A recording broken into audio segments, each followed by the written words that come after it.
പ്രിയപ്പെട്ടവരെ, നമ്മൾ ക്രിസ്തീയ വേദപുസ്തക സാരസംഗ്രഹങ്ങൾ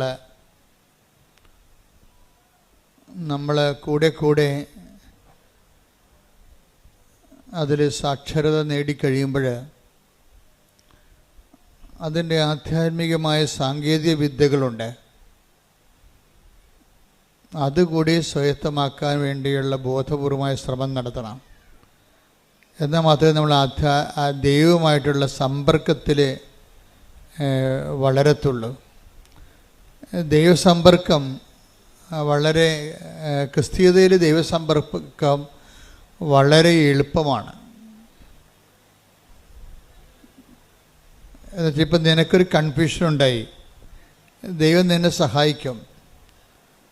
ക്രിസ്തീയതയിൽ ദൈവത്തിൻ്റെ പേര് സഹായകനെന്നാണ്. ശരിക്കും പരിശുദ്ധാത്മാവിനെ കുറിച്ച് പറയുമ്പോൾ അവൻ എന്നേക്കും നിങ്ങളുടെ കൂടെ ഉണ്ടായിരിക്കും, എൻ്റെ പിതാവ് അയക്കുന്ന സഹായകൻ എന്നേക്കും നിങ്ങളുടെ കൂടെ ഉണ്ടായിരിക്കും. അപ്പോൾ ദൈവത്തിന് സഹായത്തിൻ്റെ ഒരു കൗണ്ടറുണ്ട്, ഒരു ഔട്ട്ലെറ്റ്.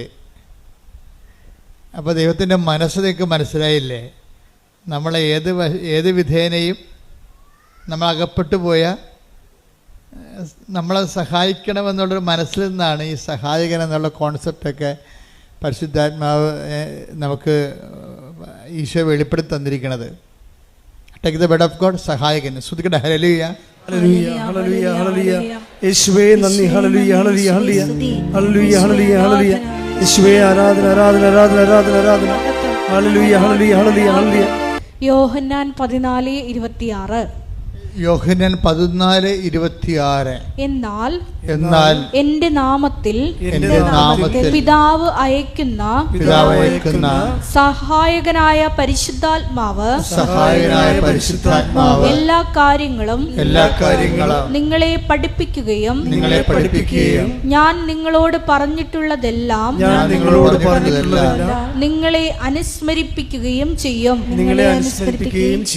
ബേസിക്കായിട്ട് ദൈവത്തിൻ്റെ ആത്മാവിൻ്റെ ജോലി എന്താണ്? നമ്മളെ സഹായിക്കുകയാണ്. നിങ്ങളെ ക്രിസ്ത്യാനിറ്റിയുമായിട്ട് പരിചയപ്പെടുമ്പോൾ സ്വാഭാവികമായും ആദ്യം വരണത് ഈ സഹായകൻ്റെ കൗണ്ടറിലാണ് വരണത്. കർത്താവിൻ്റെ മൗലികമായ ദൈവത്തിൻ്റെ മൗലികമായ പ്രവർത്തനങ്ങൾ, അടിസ്ഥാന പ്രവർത്തനങ്ങൾ ഒന്നാണ് സഹായം. അമ്മയിലൂടെ പോലും നമുക്ക് കിട്ടുന്ന സഹായങ്ങളെ ദൈവത്തിൻ്റെ പൊതു നിലപാടിൻ്റെ ഭാഗമായിട്ടാണ്. നമ്മളൊരു പ്രത്യേക പ്രയാസത്തിൽ വീണ് കഴിഞ്ഞാൽ ദൈവം നമ്മളെ സഹായിക്കും. അത് ഇസ്രയേലിൻ്റെ ഒരു അനുഭവമാണ്. ഇസ്രയേലിന്, യഹൂദന്മാർക്ക്, അവരാണല്ലോ ഈ വെളിപാടിൻ്റെ ആദ്യത്തെ ആൾക്കാർ. അതുകൊണ്ട് തന്നെ അവരും ദൈവത്തെ മനസ്സിലാക്കിയിരിക്കുന്നത് തക്ക സമയത്ത് സഹായിക്കുന്നയാളെന്നാണ്. അതുകൊണ്ട് അവിടെ ഈ കാർഷിക വിളകളെല്ലാം നശിച്ച് നാട് നാറാണക്കല്ല് പറിക്കണ ഒരു സമയത്ത് അമ്മമാർ കുഞ്ഞുങ്ങളെ തന്നെത്താൻ പുഴുങ്ങി തിന്നുമായിരുന്നു. ഒന്ന് ചിന്തിച്ച് നോക്കിയേ, ഒരു കാലം അങ്ങനെ ഉണ്ടായിരുന്നു. സ്വന്തം കുഞ്ഞുങ്ങളെ തന്നെ അങ്ങോട്ടും ഇങ്ങോട്ടും കൊന്ന് പുഴുങ്ങി തിന്നണ കാലം. അത്രയ്ക്ക് മനുഷ്യൻ വിശന്നിട്ട് ആക്രാന്തം കയറി, കണ്ണിൽ ഭ്രാന്ത് കയറിയ കാലം. നാട് മുഴുവൻ ഒരു രക്ഷയുമില്ല, വെള്ളം കിട്ടാൻ പോലും മാർഗമില്ലാഞ്ഞ ആക്രാന്തത്തിൻ്റെ കാലം. അപ്പം ആ കാലത്ത് ഒരു മനുഷ്യൻ ഇസ്രയേലിലെ രാജാവിനെ കാണും.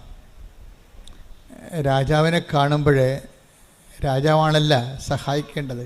അപ്പം ഈ മനുഷ്യൻ പറയും, രാജാവേ സഹായിക്കണമെന്ന് പറയും. അപ്പോൾ രാജാവ് എന്താ പറയണത്? നമ്മുടെ ഉടമ്പടി പുസ്തകത്തിലുണ്ടത്.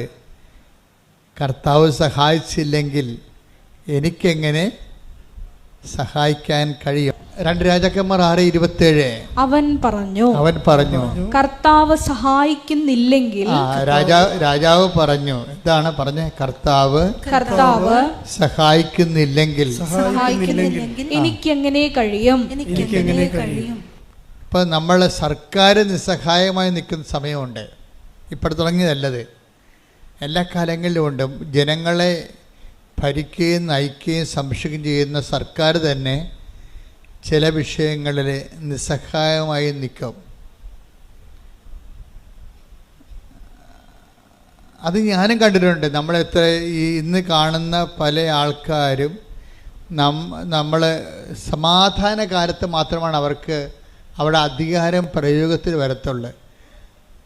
പക്ഷെ നമുക്ക് സമാധാന കാലത്ത് വലിയ അധികാര സഹായങ്ങൾ ആവശ്യമില്ലതാനും. അതാണ് രസം. സുനാമി വന്ന ദിവസം ഞാൻ രണ്ടാമത്തെ സുനാമി അടിക്കുമ്പോൾ 2000 ഇപ്പോൾ 20 കൊല്ലം കഴിഞ്ഞ് ഇപ്പോൾ രണ്ടാമത്തെ സുനാമി അടിക്കണ സമയത്ത് ഞാൻ അഴീക്കൽ നിൽക്കുമ്പോഴുണ്ട് അവിടെ ഗൗരിയമ്മ എന്ന മന്ത്രിയാണ്, നാട്ടിലുണ്ട്. കുറേ പോലീസുകാരുമായിട്ട് വന്ന് അഴീക്കൽ ഇറങ്ങേണ്ട സമയത്ത് തന്നെ റേഡിയോ ടി വിയിലൊക്കെ എല്ലാം വേളാങ്കണ്ണി പള്ളി വരെ കടൽ കയറണതും പിന്നെ എല്ലായിടത്തും ആൾക്കാർ മരിക്കുന്ന വാർത്തകൾ വന്നുകൊണ്ടിരിക്കുകയാണ്. അപ്പോൾ ആൾക്കാർ കടപ്പുറത്തുനിന്ന് കുടിയൊഴിഞ്ഞ് കിട്ടിയത് ആടെങ്കിൽ ആട്, പശുവെങ്കിൽ പശു, കിട്ടിയതൊക്കെ എല്ലാം എടുത്ത് ഓട്ടോറിക്ഷയായാലും പെട്രോറിക്ഷയായാലും സൈക്കിളിൻ്റെ പുറകിലൊക്കെ ജനം ഇങ്ങനെ പാലായനം ചെയ്യണ കാഴ്ചയാണ്. ഞാൻ എൻ്റെ കണ്ണുകൊണ്ട് ആദ്യം കണ്ടതാണ് ഇങ്ങനെ ജനം ഇങ്ങനെയാണ് കൂട്ടത്തോടെ കുടിയൊഴിഞ്ഞു പോണത് എങ്ങനെയാണെന്ന്. ആ സമയത്താണ് ഗൗരിയമ്മയും കുറേ പോലീസുകാരും കൂടി വന്നത് മാത്രമേ നമുക്ക് ഓർമ്മയുള്ളൂ. മൂന്നാമത്തെ തിര ഇങ്ങനെ തിരിഞ്ഞു വന്നപ്പോൾ ആൾക്കാർ അലറി കടപ്പുറത്ത് കിടന്നുണ്ട്. അപ്പം തന്നെ ഗൗരിയമ്മ ഒരു കണക്കിന് ഒരു കാല് അകത്ത് വെച്ച് ഒരു കാലം പുറത്ത് വെച്ച് ഒരു കണക്കിന് കാറും കൊണ്ട് അവിടുന്ന് പോലീസുകാരെല്ലാം കൂടി ഓടിക്കളഞ്ഞു അവിടുന്ന്. അപ്പോൾ എനിക്ക് മനസ്സിലായി മന്ത്രിയാണെങ്കിലും ഒന്നും ചെയ്യാനില്ല, അവിടെ നിസ്സഹായനാണ്. ആരായാലും നിസ്സഹായനാണ്. അപ്പം എനിക്കൊരു പേടി വന്നത് ജനമിങ്ങനെ കൂട്ടത്തോടെ പാലായനം ചെയ്യണം കണ്ടപ്പോഴെനിക്ക് ഭയങ്കര പ്രയാസമായി. കാര്യം ഇനി ജനം തിരിച്ചു വരത്തില്ലേ, ഇനി എന്താണ്, കടൽ കയറി വരികയാണ്, മൂന്നാമത്തെ കയറ്റം കയറി കഴിഞ്ഞാൽ നാട് മുങ്ങിപ്പോവുക. അപ്പോഴും ഞാൻ നോക്കിയപ്പോൾ എൻ്റെ മുമ്പിലുണ്ടായത് ഈ മദർ തെരേസയുടെ കുറേ കന്യാസിമാരാണ്. അവർ 3-4 പേര് മനക്കോടത്തുനിന്ന് വന്ന് അഴീക്കാൻ നിൽക്കുകയാണ് ഈ ദുരന്തം കണ്ട്. ഞാൻ ഉടനെ, അവർ കുറച്ച് പ്രാർത്ഥനയൊക്കെ ഉള്ളവരാണല്ലോ, ഒന്നുമില്ലെങ്കിൽ പ്രാർത്ഥന അല്ലെങ്കിൽ അവർ നല്ല പ്രവർത്തനങ്ങളുള്ള ആൾക്കാരാണ്. അപ്പം പ്രാർത്ഥന, പ്രവർത്തനം, പ്രയോഗം എല്ലാം പ്രഖ്യാപനത്തിൻ്റെ ഒരു ഭാഗമാണ്. അപ്പോൾ അവർക്ക് ബലമുണ്ടാകും, ദൈവതിരുസന്നിധിയിൽ അവർക്ക് ബലമുണ്ട്. അപ്പം ഞാൻ ഉടനെ അവരെയും വിളിച്ചുകൊണ്ട് കടലിലോട്ട് ചെന്ന്. അപ്പോൾ എൻ്റെ മനസ്സിലുണ്ട് എന്താ വെച്ചാൽ വേറെ അവിടെ കാഴ്ചക്കാരിക്കാവുന്നല്ലാതെ ദൈവത്തിൻ്റെ ആൾക്കാർക്കല്ലാതെ അവിടെ ഒന്നും ചെയ്യാനില്ല. അത് നമ്മൾ കണ്ടതാണ്, നേരെ കണ്ട സംഭവമാണ്. അപ്പം ഞാൻ 4 കന്യാസിമാരെയും വിളിച്ചുകൊണ്ട് കടലിലോട്ട് ചെന്നിട്ട് എന്താ ചെയ്യണമെന്ന് വെച്ചാൽ അവിടെ മുട്ടിൽ നിന്നിട്ട് ഇവരുടെ ഈ കന്യാസിമാരുടെ കൈ അപ്പുറത്തും കോർത്ത് പിടിച്ചുകൊണ്ട് ഞങ്ങൾ സ്വർഗസ്ഥനായ പിതാവ് നന്മറിഞ്ഞുറയും ചൊല്ലി. എന്നിട്ട് ഞാൻ പറഞ്ഞത് ഒറ്റ കാര്യമേ ഉള്ളൂ, കർത്താവേ, ജോബിൻ്റെ പുസ്തകത്തിൽ എഴുതിയിട്ടുണ്ട് എന്താണ്, കടലിന് ഓടാമ്പൽ വെച്ചത് നീയാണെന്ന്. നീ ഇന്ന് ഓടാമ്പൽ വെച്ചില്ലെങ്കിൽ ഈ ജനം ഉണ്ടാകത്തില്ല. അതായത് കടലിന് ഓടാമ്പൽ വെക്കുന്നത് കർത്താവാണെന്ന് ജോബിൻ്റെ പുസ്തകത്തിലുള്ളതാണ്. ഈ വചനങ്ങൾ പഠിക്കുന്നതിൻ്റെ ഉദ്ദേശം തക്ക സമയത്ത് നമുക്കത് പ്രയോഗിക്കാൻ വേണ്ടിയാണ്. എൻ്റെ മനസ്സിൽ പരിശുദ്ധാത്മാവ് എൻ്റെ ഒരു സഹായം തന്നതാണ്. എന്താണ്, ഈ വചനം ഓർക്കടാ, ഈ വചനം ഓർത്ത് പ്രാർത്ഥിക്കാൻ പറഞ്ഞു. ആ വചനം ഞാൻ ഓർത്തപ്പോഴേ അത് സഹായമാണ് ശരിക്കും. പരിശുദ്ധാത്മാവിൻ്റെ വചനം ഓർപ്പിച്ചു തരുമെന്നാണ് പറഞ്ഞത്. എന്താണ്, ഞാൻ പഠിപ്പിച്ചിട്ടുള്ളത് നിങ്ങളെ അനുസ്മരിപ്പിക്കുകയും ചെയ്യും. Take the word of God, സ്തുതിക്കട്ടെ, ഹല്ലേലൂയ. യോഹന്നാൻ 14:26. യോഹന്നാൻ 14:26. എന്നാൽ എന്റെ നാമത്തിൽ പിതാവ് അയക്കുന്ന സഹായകനായ പരിശുദ്ധാത്മാവ് എല്ലാ കാര്യങ്ങളും നിങ്ങളെ പഠിപ്പിക്കുകയും ഞാൻ നിങ്ങളോട് പറഞ്ഞിട്ടുള്ളതെല്ലാം നിങ്ങളെ അനുസ്മരിപ്പിക്കുകയും ചെയ്യും. അപ്പൊ ഈ അനുസ്മരണ ഒരു സഹായമായിട്ടാണ് അവിടെ വെളിപാട് കൊള്ളണത്. നിങ്ങൾക്ക് തക്ക സമയത്ത് പ്രാർത്ഥിക്കാൻ വചനങ്ങൾ വേണം. കാര്യം നമ്മൾ വായിത്തൊന്നേ വിളിച്ച് പ്രാർത്ഥിക്കണ പോലെ അല്ല വചനം പ്രാർത്ഥിക്കണത്. വചനം പ്രാർത്ഥിക്കുമ്പോൾ വചനത്തിലുള്ളത് എല്ലാം ദൈവത്തിൻ്റെ വാഗ്ദാനങ്ങളാണുള്ളത്. അപ്പോൾ ഞാൻ നിങ്ങളെ അനുസ്മരിപ്പിക്കുമെന്ന് പറഞ്ഞു കഴിഞ്ഞാൽ വാഗ്ദാനമാണത്. അപ്പം ദൈവം ഇപ്പം നമുക്കറിയാമല്ലോ, ബ്ലോക്കിലായാലും പഞ്ചായത്തിലായാലും നമുക്ക് ഇഷ്ടമുള്ളത് പോയി ചോദിക്കാൻ പറ്റത്തില്ല. ബ്ലോക്കിൽ ചെന്നിട്ടും പറയണേ എനിക്ക് ഓസ്ട്രേലിയയിൽ പോകണം, കുറച്ച് ലോൺ തരാൻ പറഞ്ഞാൽ പറയും അത് നിങ്ങൾ പോയാൽ ബാങ്കിൽ പോയി അന്വേഷിക്കാൻ പറയും. ബ്ലോക്കുകാരെ തരുക. ഇവിടെ വല്ല ഇറച്ചിക്ക് ഒഴിയുക, പശുവിനെ കുത്തുവെക്കുക, വല്ല പരിപാടി ഉണ്ടെങ്കിൽ ചെയ്യാം. അത് ബ്ലോക്കിൽ ചെന്നിട്ട് നമ്മൾ ഉടനെ ഓസ്ട്രേലിയയിൽ പോകണം ലോൺ തരണമെന്ന് അവർ തരുക? തരത്തില്ല. അത് വെച്ച് കഴിഞ്ഞാൽ അവിടെ അതിൻ്റെ പ്രൊവിഷൻ ഇല്ല. നമ്മളെപ്പോഴും ദൈവവചനം പറഞ്ഞ് പ്രാർത്ഥിക്കുമ്പോഴുള്ള ഗുണമെന്ന് പറയുന്നത്, ദൈവവചനത്തിൽ അതിൻ്റെ പ്രൊവിഷനുണ്ട്. എന്താണ് നിനക്ക് കിട്ടണമെന്നറിയാം. നമുക്കൊരു വാഗ്ദാനം തന്നിട്ടുണ്ട്. അപ്പോൾ നിങ്ങളോട് അരമണിക്കൂർ വചനം വായിക്കാൻ പറഞ്ഞിട്ടില്ലേ? അരമണിക്കൂർ എന്ന് പറയുമ്പോൾ ഈ അരമണിക്കൂർ ഇങ്ങനെ നിങ്ങൾ നോവൽ വായിക്കുന്ന പോലെ വായിച്ചു പോകാനല്ല ഞാൻ ഉദ്ദേശിക്കുന്നത്. നിങ്ങളൊരു 5 മിനിറ്റ് വായിച്ചിട്ട് അത് തന്നെ ആവർത്തിച്ച് വായിക്കണം. പിടികിട്ടിയ 5 മിനിറ്റ് വായിക്കണം. വായിച്ചിട്ട് പിന്നെ എന്ത് ചെയ്യണം? ആവർത്തിച്ച് വായിക്കണം. ആവർത്തിച്ച് വായിക്കുമ്പോൾ ഏതെങ്കിലും ഒരു വചനത്തിൽ നിങ്ങൾക്ക് അനോയിൻറ്റിങ് കിട്ടും. വചനത്തിൽ അങ്ങനെ ഒരു പ്രശ്നമുണ്ട്. ഇപ്പോൾ ഒരു 5-8-10 അമ്മമാർ നിൽക്കുകയാണെന്ന് വിചാരിച്ചോ. അപ്പോൾ നമ്മൾ പെറ്റ നമ്മുടെ കുഞ്ഞ് ഇങ്ങനെ വരുമ്പോൾ എല്ലാ അമ്മമാരെയും നോക്കും. എന്നിട്ട് ആ കൊച്ചിൻ്റെ അമ്മയെ കാണുമ്പോഴാണ് ആ കൊച്ചിങ്ങനെ കൈ പൊക്കണത്. അപ്പോൾ ഉടനെ അമ്മ വാരിയെടുക്കും അതിനെ. അതുപോലെ ചില വചനങ്ങൾക്ക് നമ്മളെ കാണുമ്പോൾ അഭിഷേകം ഉണ്ടാവും. നമ്മൾക്കതിൻ്റെ അഭിഷേകം കിട്ടും. ഉടനെ ആ വചനം നമ്മൾ പറയും അത് കാണാതെ പഠിക്കാൻ പറയും. ആ വചനം കാണാതെ പഠിക്കാൻ പറയും. അങ്ങനെ വചനം പഠിക്കണത്. അല്ല ഞാൻ വചനപ്പെട്ടി എടുത്തിട്ട് കുറേ വചനം കാണാതെ പഠിച്ചേക്കാം. അല്ലെങ്കിൽ ഞാൻ വചനം വായിക്കുമ്പോൾ അങ്ങോട്ട് വായിച്ച് പോയേക്കാം. അങ്ങനെ വായിച്ചാൽ നിങ്ങൾ അങ്ങനെ വായിച്ച് പോയിക്കൊള്ളൂ. എവിടെ പോകുന്നത് നമുക്ക് ആർക്ക് അവർ പിടിയും കിട്ടത്തില്ല. എങ്ങോട്ടാണ് പോകണമെന്ന് അറിയാൻ പറ്റത്തില്ല. വായിച്ച് പോകാനല്ല നോക്കേണ്ടത്. വചനം 5 മിനിറ്റ് എടുത്തിട്ട് അരമണിക്കൂർ 5 മിനിറ്റ് എടുത്തിട്ട് ആ വചനം റിപ്പീറ്റ് ചെയ്ത് വായിക്കണം. ആവർത്തിച്ച് വായിക്കണം. കാരണം ഞാൻ ദൈവവുമായിട്ട് ഇടപഴകുകയാണെന്നുള്ള ബോധം ഉണ്ടാകണം. അല്ലാതെ ഒരു പുസ്തകം വായിക്കണം തോന്നരുത്. നമുക്ക് വായിക്കാം. അപ്പം അതുപോലെ ഒരു ബൈബിളും വായിക്കാം. അങ്ങനെ വായിച്ച അഭിഷേകം ഉണ്ടാകത്തില്ല.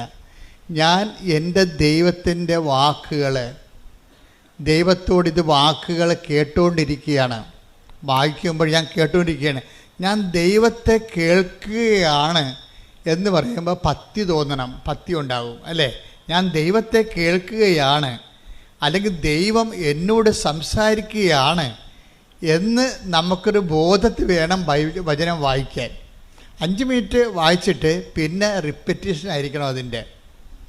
അങ്ങനെ റിപ്പറ്റീഷൻ ആയിക്കഴിഞ്ഞാൽ ഈ നമ്മൾ ആവർത്തിക്കുന്ന ഏതെങ്കിലും വചനത്തിൽ വെച്ച് നമുക്ക് ഒരു അഭിഷേകം ഉണ്ടാകും. അത് നമ്മുടെ മനസ്സിലിങ്ങനെ തങ്ങി നിൽക്കും.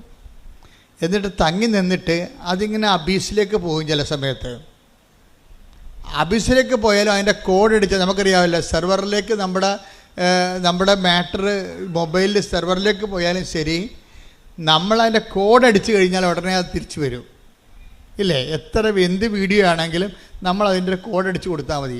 ഇതുപോലെയാണ് വചനം വായിച്ചാൽ ഒരു പ്രശ്നം ഉണ്ടായിക്കഴിയുമ്പോൾ പരിശുദ്ധാത്മാവ് നമ്മളെ സഹായിക്കും. ഈ പ്രശ്നത്തിന് ഈ വചനം വെച്ചാണ് പ്രാർത്ഥിക്കേണ്ടത്. അല്ലെങ്കിൽ നമ്മൾ വായി തോന്നണ പോലെ ഈ സ്വയം പ്രേരിത പ്രാർത്ഥന പോലെ വായി തോന്നണ കോതൊക്കെ പാട്ട് പോലെ എന്തെങ്കിലുമൊക്കെ പറഞ്ഞുകൊണ്ടിരിക്കും. അതല്ല, അത് മനുഷ്യൻ്റെ വചനമാണ്. പലപ്പോഴും ദൈവത്തോട് ഇടപെടുമ്പോൾ ദൈവത്തിൻ്റെ വചനം തന്നെയാണ് നമ്മൾ പറഞ്ഞ് പ്രാർത്ഥിക്കേണ്ടത്. നമുക്ക് ചിലപ്പോൾ നമ്പരൊന്നും അറിയാൻ പറ്റത്തില്ല, പക്ഷേ ദൈവാംശം അതിലുണ്ടാകണം. ഇപ്പം ഞാനെന്താ പറഞ്ഞത്? കർത്താവേ, ജോബിൻ്റെ പുസ്തകത്തിൽ എഴുതിയിട്ടുണ്ട് എന്താണ്? കടലിനെ ഓടാമ്പൽ വെച്ചത് അങ്ങാണെന്ന്. കർത്താവ്, ആ ഓടാമ്പൽ ഊരിപ്പോയിട്ടുണ്ടെങ്കിൽ അതിനെ അങ്ങ് തന്നെ അടച്ചു വെക്കണം. ഈ ജനങ്ങളുടെ ജീവൻ രക്ഷിക്കണം. കാരണം ജനങ്ങൾക്ക് വേണ്ടി നമ്മൾ മധ്യസ്ഥം വഹിക്കാൻ അവിടെ അതിന് ശേഷം പിന്നീട് കടൽ ശാന്തമാകുമല്ലോ. അതെന്ന് വെച്ചാൽ ഇതുപോലെ തന്നെയാണ് നിങ്ങളുടെ ജീവിതത്തിൽ ഓരോരോ വിഷയത്തിന് പ്രാർത്ഥനകൾ നിങ്ങൾ പറയുമ്പോൾ പരമാവധി നിങ്ങൾ വളർച്ച പ്രാപിക്കണം. വളർച്ച പ്രാപിച്ചിട്ട് എന്ന് പ്രാർത്ഥിച്ച്, കർത്താവായ ദൈവമേ, കർത്താവായ ദൈവമേ, ഓരോരോ വിഷയത്തിന് ആസ്പദമായ വചനങ്ങളെ അനുസ്മരിപ്പിച്ച് തരുവാൻ അഭിഷേകം നൽകണമേ. ഓരോരോ വചനത്തിന് ആസ്പദമായ വചനങ്ങളെ, ഓരോരോ വിഷയത്തിന് ആസ്പദമായ വചനങ്ങളെ അനുസ്മരിപ്പിച്ച് നൽകുവാൻ അഭിഷേകം നൽകണമേ. ശ്രുതികടെ ഹല്ലേലൂയ ഹല്ലേലൂയ ഹല്ലേലൂയ ഹല്ലേലൂയ യേശുവേ നന്ദി ഹല്ലേലൂയ ഹല്ലേലൂയ ആരാധന ആരാധന യേശുവേ തക്ക സമയത്ത് വചനം ഞങ്ങൾക്ക് അനുസ്മരിപ്പിച്ചു നൽകണമേ. പ്രയോജനപ്പെടുവാൻ കൃപചൊരിയണമേ. ഹല്ലേലൂയ ഹല്ലേലൂയ. പരിശുദ്ധ പരമ ദിവ്യകാരുണ്യത്തിന് ദൈവം ആരാധനയും സ്തുതിയും പുകഴ്ചയും ഉണ്ടായിരിക്കട്ടെ. ദൈവത്തിന്റെ ഒരു ചായ്വെന്ന് പറയണത് നമ്മളെ ഏത് വിധേനയും ഏതവസ്ഥയിലും സഹായിക്കാനുള്ള ഒരു മാനസികാവസ്ഥയാണ് ദൈവത്തിനുള്ളത്. അത് പലപ്പോഴായിട്ട് വെളിപ്പെടുത്തുക മാത്രമല്ല, ഇസ്രായേലിൻ്റെ അനുഭവം മാത്രമല്ല.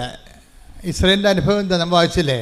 2 രാജാക്കന്മാർ എന്താ പറഞ്ഞത്? 2 രാജാക്കന്മാർ 6:27 ആ രാജാവിനോട് ചോദിക്കുകയാണ്, കർത്താവേ ഞങ്ങളെ സഹായിക്കണമേ. അപ്പോൾ എന്താ പറയണത്? രാജാവ് പറയണത്, ദൈവം സഹായിച്ചില്ലെങ്കിൽ രാജാവിനെ സഹായിക്കാൻ പറ്റുമോ? അടിസ്ഥാനപരം മനസ്സിലായില്ലേ? ഒന്ന് പറഞ്ഞ്, ദൈവം സഹായിച്ചില്ലെങ്കിൽ രാജാവിനെ സഹായിക്കാൻ പറ്റുമോ? രാജാവിനെ സഹായിക്കാൻ പറ്റുമോ? ഇവിടെ ഒരു പ്രശ്നമുണ്ട്. നിങ്ങൾക്ക് ലഭിച്ച പല സഹായങ്ങളും നിങ്ങൾ അങ്കിളിൻ്റെ മകൻ സഹായിച്ചു, അങ്കിള് സഹായിച്ചു, കൂട്ടുകാർ സഹായിച്ചു, നാട്ടുകാർ സഹായിച്ചു, പാർട്ടിക്കാർ സഹായിച്ചു എന്ന് പറഞ്ഞില്ലേ? ഇങ്ങനെ പറഞ്ഞാൽ ഉള്ള സഹായം കൂടി പോകും. എന്താ കാര്യം? ദൈവം സഹായിക്കുന്ന കൊണ്ടാണ് അവർക്ക് നമ്മളെ സഹായിക്കാൻ പറ്റണത്. അത് ഓർക്കണം. അല്ല നിങ്ങൾ അവിടെ അടിമകളായിട്ട് ജീവിച്ചിട്ട് കാര്യമില്ല. ആധ്യാത്മികത എന്ന് പറയുന്നത് ഒരു നിലപാടാണ്, വിഷയത്തോടുള്ള ഒരു സുവിശേഷവിഹിതമായ സമീപനമാണ്. എന്താ പറയണത്? ആര് നമ്മളെ സഹായിച്ചാലും എങ്ങനെ സഹായിച്ചതായിരിക്കും. ദൈവം സഹായിച്ചില്ലെങ്കിൽ രാജാവിന് നമ്മളെ സഹായിക്കാൻ പറ്റുമോ എന്ന് പറഞ്ഞേ? ദൈവം സഹായിച്ചില്ലെങ്കിൽ രാജാവിന് നമ്മളെ സഹായിക്കാൻ പറ്റുമോ?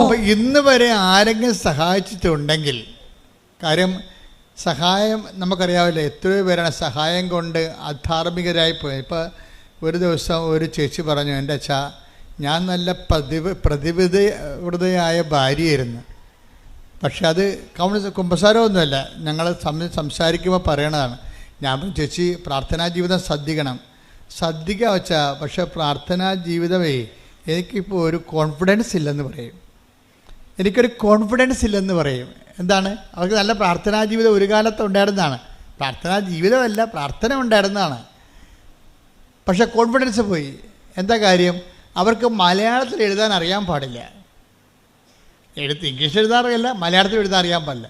അപ്പം ഒരു അറബി നാട്ടിൽ ചെന്നപ്പോഴേ അവർക്ക് ഒരു കത്ത് വീട്ടിലോട്ട് മക്കൾക്ക് വിടണം, താൻ ജീവിച്ചിരിപ്പുണ്ടെന്ന്, അവിടെ ജോലി ചെയ്യുന്നുണ്ട്, നിനക്ക് സുഖമാണെന്ന്. അപ്പം കത്ത് ആദ്യം വീട്ടിൽ നിന്ന് തന്നെ കത്ത് വായിക്കണം. അപ്പം മൊബൈലിൻ്റെ കാലമല്ലത്, 90ൻ്റെ കാലഘട്ടമാണിത്. അപ്പോൾ വീട്ടിൽ നിന്ന് തന്നെ കത്ത് വായിക്കണം, നമ്മൾക്ക് കത്ത് വേറെ ആളിനോട് പറഞ്ഞു കൊടുത്ത് എഴുതിക്കണം. അങ്ങനെ ഒരു കാലം ഉണ്ടായിരുന്നേ, ഓർക്കണില്ലേ? 85കളൊക്കെ അത്തരം കാലമാണ്. പക്ഷെ എന്ത് പറ്റി? ഈ എഴുതാൻ വന്നവൻ പറഞ്ഞു അവനോട് ശാരീരികമായ ബന്ധമില്ലെങ്കിൽ മറുപടി എഴുതത്തില്ലെന്ന് പറഞ്ഞു. അവസാനം എന്ത് ചെയ്ത്? അവിടെ സഹായിക്കാൻ അവൻ മാത്രമേ ഉണ്ടായിരുന്നുള്ളൂ അവിടെ. അതുകൊണ്ട് അവർ ശാരീരികമായ ബന്ധം ഉണ്ടായി. നോക്കിയേ, അതോടുകൂടി അവിടെ കൃപ പോയി. അപ്പം സഹായിച്ചതാണ്, അവനാണ് സഹായിച്ചത്. അല്ലെങ്കിൽ ഇവർക്ക് ദാർഢ്യത്തോടെ ഇവർക്ക് പറയാമായിരുന്നു, നീ പോടാ അവിടെ നിന്ന്, നീ എന്നെ സഹായിക്കുന്നുണ്ടെങ്കിൽ എൻ്റെ കർത്താവ് എന്നെ സഹായിക്കുന്നത് നീ വഴിയാണ്, നിനക്ക് സഹായിച്ചില്ലെങ്കിൽ നാളെ വേറെ ആൾ വരും എന്ന് പറയാനുള്ള ചങ്കൂറ്റത്തിൻ്റെ പേരാണ് ആധ്യാത്മികത. കൈയടിച്ച് ശ്രദ്ധിക്കട്ടെ.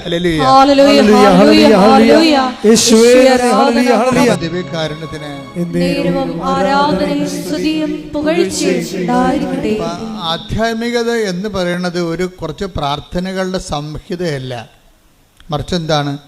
ഒരു ജീവിത വിഷയങ്ങളുള്ള ദൈവ കേന്ദ്രീകൃതമായ ഒരു നിലപാടാണ്.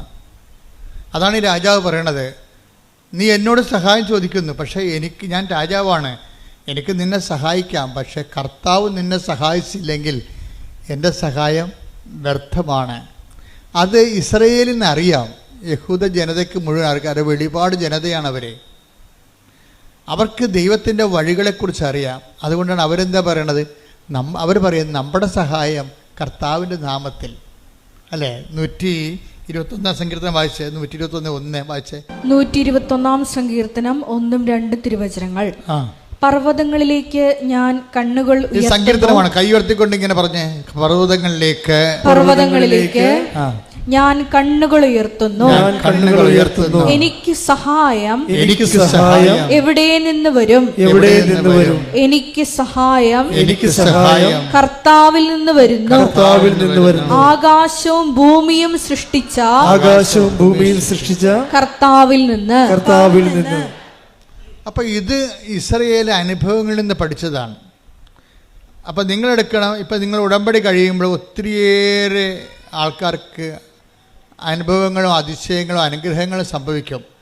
പക്ഷെ അതിനെല്ലാം ഓരോ വ്യക്തികളാണ് ദൈവം ഉപയോഗിക്കണത്. പക്ഷെ നിങ്ങളെ സഹായിക്കണത് ആ വ്യക്തികളല്ല. ആരാണ് സഹായിക്കണത്? കർത്താവാണ് സഹായിക്കണത്. നിങ്ങൾ അറിഞ്ഞിട്ട് കർത്താവിനേക്കാൾ വലിയ ഭക്തി ആ വ്യക്തികൾക്ക് കൊടുക്കും. അങ്ങനെ നിങ്ങൾ പണി മേടിക്കണത്, മനസ്സിലായില്ലേ? നിങ്ങൾ ഉടമ്പടിയോട് കൂടി ഒത്തിരി പേര് നിങ്ങളെ സഹായിക്കും. ഒരു കാലത്തും ബന്ധമില്ലാത്ത, കണ്ടിട്ട് പോലും ഇല്ലാത്ത ആൾക്കാർ സഹായിക്കും. പക്ഷെ സഹായിക്കണത് എങ്ങനെയാണ്? പക്ഷെ ആ സമയത്ത് എന്താ സംഭവിക്കണത്? കർത്താവാണ് അവരെ നിങ്ങളെ സഹായിക്കണമെന്നുള്ള ബോധം നിങ്ങൾക്ക് ഉണ്ടാകണം.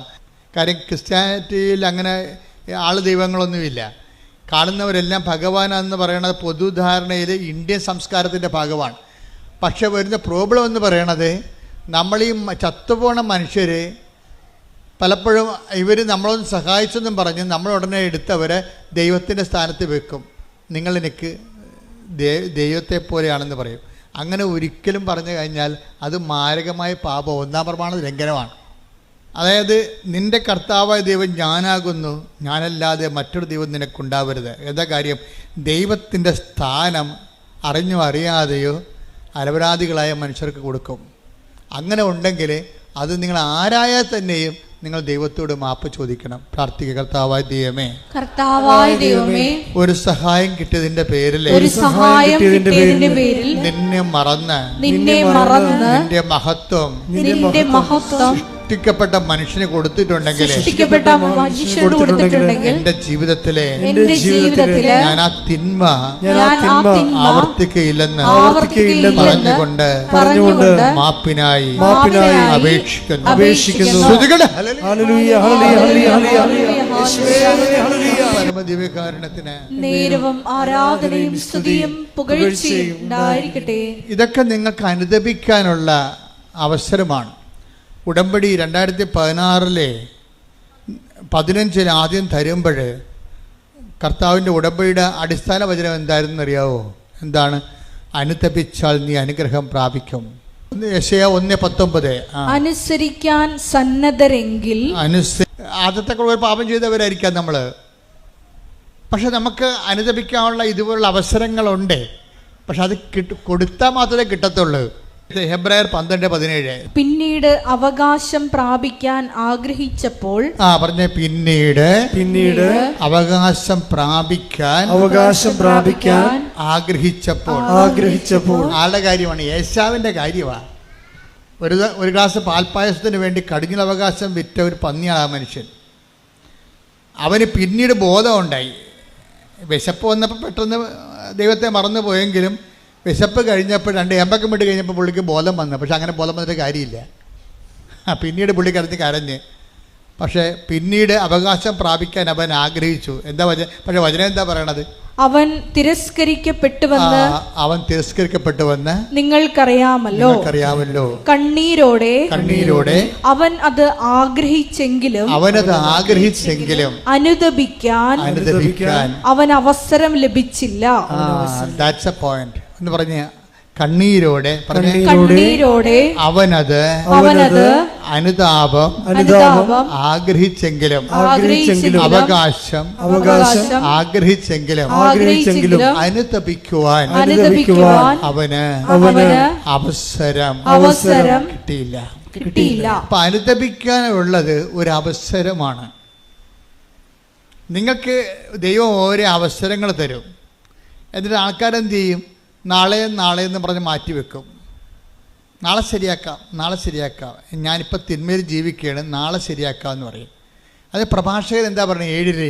7 നാളെ എന്ന് മാറ്റി വെക്കരുത്. ടേക്ക് ദ വെളപ്പോട് ശ്രദ്ധിക്കട്ടെ. ഹല്ലേലൂയ ഹല്ലേലൂയ ഹല്ലേലൂയ ഹല്ലേലൂയ ഹല്ലേലൂയ. യേശുവേ നന്ദി, ഹല്ലേലൂയ, സ്തോത്രം, ഹല്ലേലൂയ. യേശുവേ നന്ദി ഹല്ലേലൂയ. പ്രഭാഷകൻ 5:7 കർത്താവിങ്കിലേക്ക് തിരിയാൻ വൈകരുത്. നാളെ എന്ന് നീട്ടിവയ്ക്കുകയും അരുത്. അവിടുത്തെ ക്രോധം അവിചാരിതമായി ഉണരുകയും ആ ശിക്ഷയിൽ നീ നശിക്കുകയും ചെയ്യും. ഇപ്പൊ കർത്താവിൻ്റെലേക്ക് തിരിയാൻ, ദൈവത്തിലേക്ക് തിരിയാൻ ചില ആൾക്കാരില്ലേ, പത്രം കൊണ്ടുപോയി അലമാരുടെ മോളിൽ വെച്ചിട്ട് കറങ്ങി നടക്കും. അവിടെ ചെന്നപ്പോൾ അച്ഛനെ കണ്ടില്ല. കുമ്പസാരം ഞങ്ങളുടെ നാട്ടിൽ കുമ്പസാരം, ഞങ്ങളുടെ ഇടവക കുമ്പസാരം 1-ാം ഞായറാഴ്ചയും ശനിയാഴ്ചയും 3-ാം ശനിയാഴ്ചയുമാണ്. ഇങ്ങനെയൊക്കെ ഉടായ്പ പറഞ്ഞു നടക്കും. അപ്പോൾ ഇന്ന് കഴിഞ്ഞ ദിവസം ഒരു ചേട്ടത്തി പറഞ്ഞേ, ഞങ്ങളുടെ ഇടവകയിലെ അച്ഛന് കുമ്പസാരത്തിന് ഇരിക്കണത് മുഴുവനും 1-3 പക്ഷേ ഞാൻ എൻ്റെ മക്കളും കൂടി വിളിച്ചുകൊണ്ട് അച്ഛൻ്റെ അടുത്ത് പറഞ്ഞു, അച്ഛൻ എനിക്ക് കുമ്പസാരിക്കണം, എനിക്ക് മക്കൾക്ക് കുമ്പസാരിക്കണം.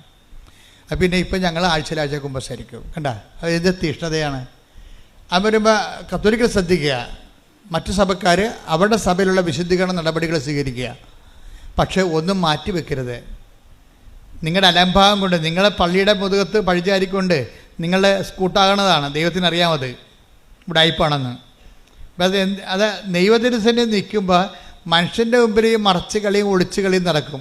ദൈവത്തിരുസേനത്തിൽ ഒരു നടക്കണില്ല. നിങ്ങളെ ഒരു തീരുമാനം എടുക്കുമ്പോൾ തന്നെ ഇന്നത് കൊണ്ടാണ് തീരുമാനിക്കണം ദൈവത്തിന് അറിയാൻ പറ്റും. അപ്പോൾ നിങ്ങൾ മനുഷ്യന്മാരോട് പെരുമാറുന്ന പോലെ ദൈവത്തിൻ്റെ അടുത്ത് പെരുമാറി പണി മേടിക്കരുതെന്നാണ് ഞാൻ പറഞ്ഞതിൻ്റെ അർത്ഥം. ശ്രദ്ധിക്കട്ടെ. ഹല്ലേലൂയ ഹല്ലേലൂയ ഹല്ലേലൂയ ഹല്ലേലൂയ ഹല്ലേലൂയ.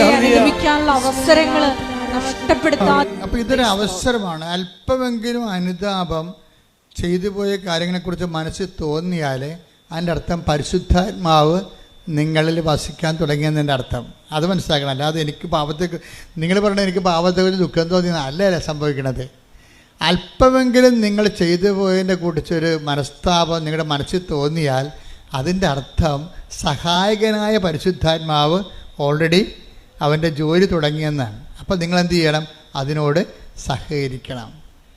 അല്ല, നിങ്ങളെ ആൾക്കാർക്ക് അനുതാപമൊക്കെ ഉണ്ടാകും. പക്ഷേ എന്താ സംഭവിച്ചു കഴിഞ്ഞാൽ ആൾക്കാരത് സ്വാഭാവികമായിട്ട് വചനം കേട്ടപ്പോൾ എന്തോ ഉണ്ടായതാണെന്ന് തോന്നുന്നു. അങ്ങനെയല്ല, ദൈവത്തിൻ്റെ ആത്മാവും നിങ്ങളിൽ പ്രവർത്തിക്കാൻ തുടങ്ങിയിരിക്കുന്നു. പ്രാർത്ഥിക്കുക. കർത്താവേ, ഇപ്പോൾ എനിക്ക് തോന്നിയ അനുതാപത്തിന്റെ മേൽ ദൈവിക നടപടി ആരംഭിച്ചതായി, ആത്മാവിന്റെ പ്രവർത്തനങ്ങൾ തുടങ്ങിയതായി ഞാൻ മനസ്സിലാക്കുന്നു. ആത്മാവിന്റെ കൃപയിലും അഭിഷേകത്തിലും നിലനിൽക്കുവാൻ എന്നെ സഹായിക്കണമേ. ശ്രദ്ധിക്കട്ടെ.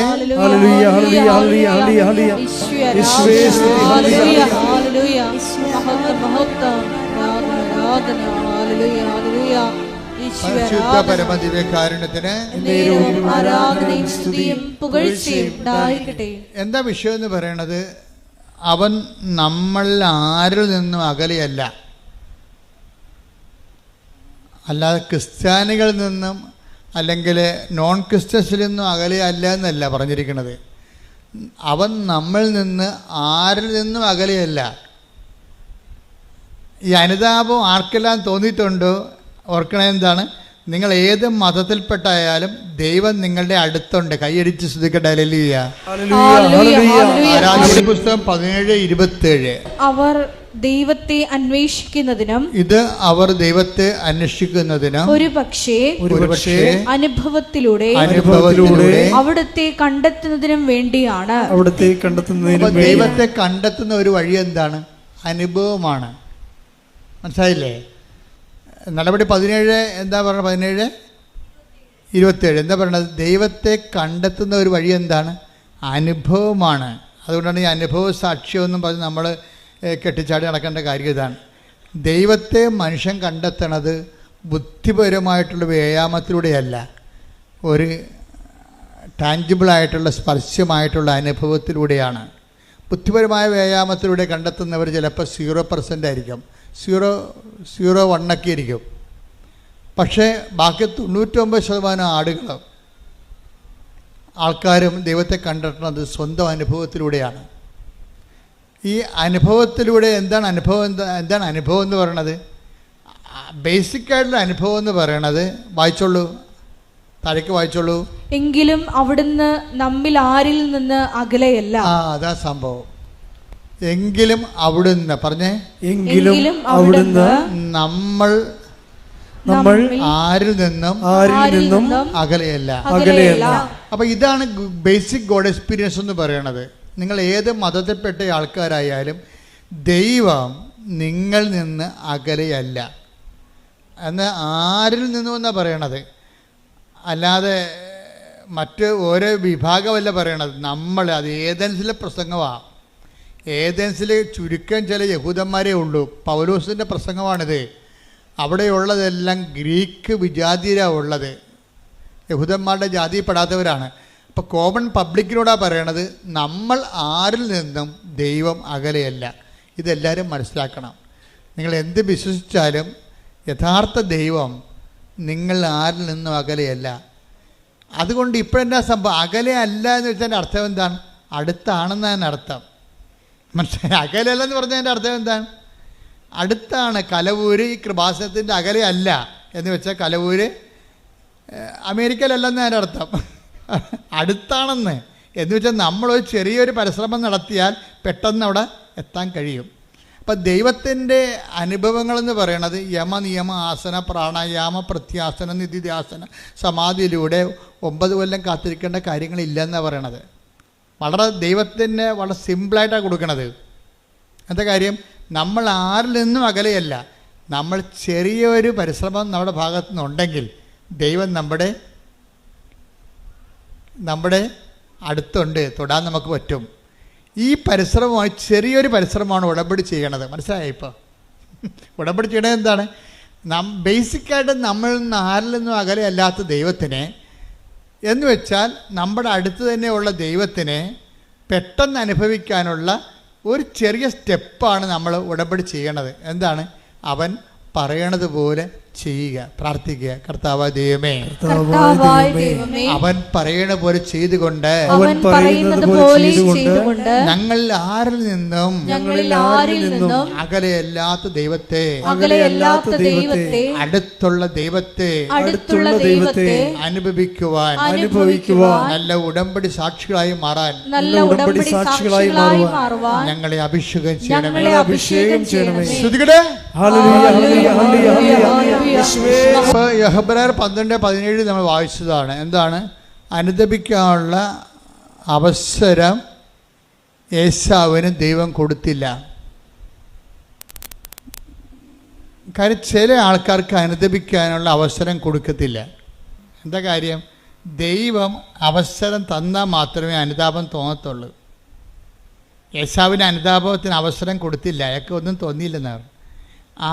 എന്തുകൊണ്ടാണെന്ന് വെച്ച് കഴിഞ്ഞാൽ നമ്മൾ വീണ്ടും വീണ്ടും പാപം ചെയ്യുമെന്നും ഇത് ചുമ്മാ ഒരു അഭ്യാസത്തിന് വേണ്ടി IELTS പാസ്സാകാനോ വീട് വിൽക്കാനോ ജപ്തിയിൽ നിന്ന് രക്ഷപ്പെടാൻ വേണ്ടിയുള്ള ഉടമ്പടി പ്രയോഗമാണ്. അല്ലാതെ ജീവിതത്തിൽ ദൈവത്തെ ക്ഷണിക്കാൻ ഉദ്ദേശിക്കുന്നില്ല. അകലെ നിന്നുള്ള ദൈവത്തിൻ്റെ അനുഗ്രഹം അടിച്ചു മാറ്റി വയറ്റിപ്പഴപ്പിന് ജീവിക്കാനാണെന്ന് ദൈവത്തിന് തോന്നിയാൽ നമുക്ക് അനുതാപം തോന്നത്തില്ല. അവസരമാണിത്, പക്ഷേ നമുക്ക് അനുതാപം തോന്നത്തില്ല, നമുക്കത് ഫീൽ ചെയ്യത്തില്ല. നമുക്ക് ഫീൽ ചെയ്തിട്ടില്ലെങ്കിൽ ആദ്യം ഫീൽ ചെയ്യാൻ ആളാരാണെന്നറിയാവോ?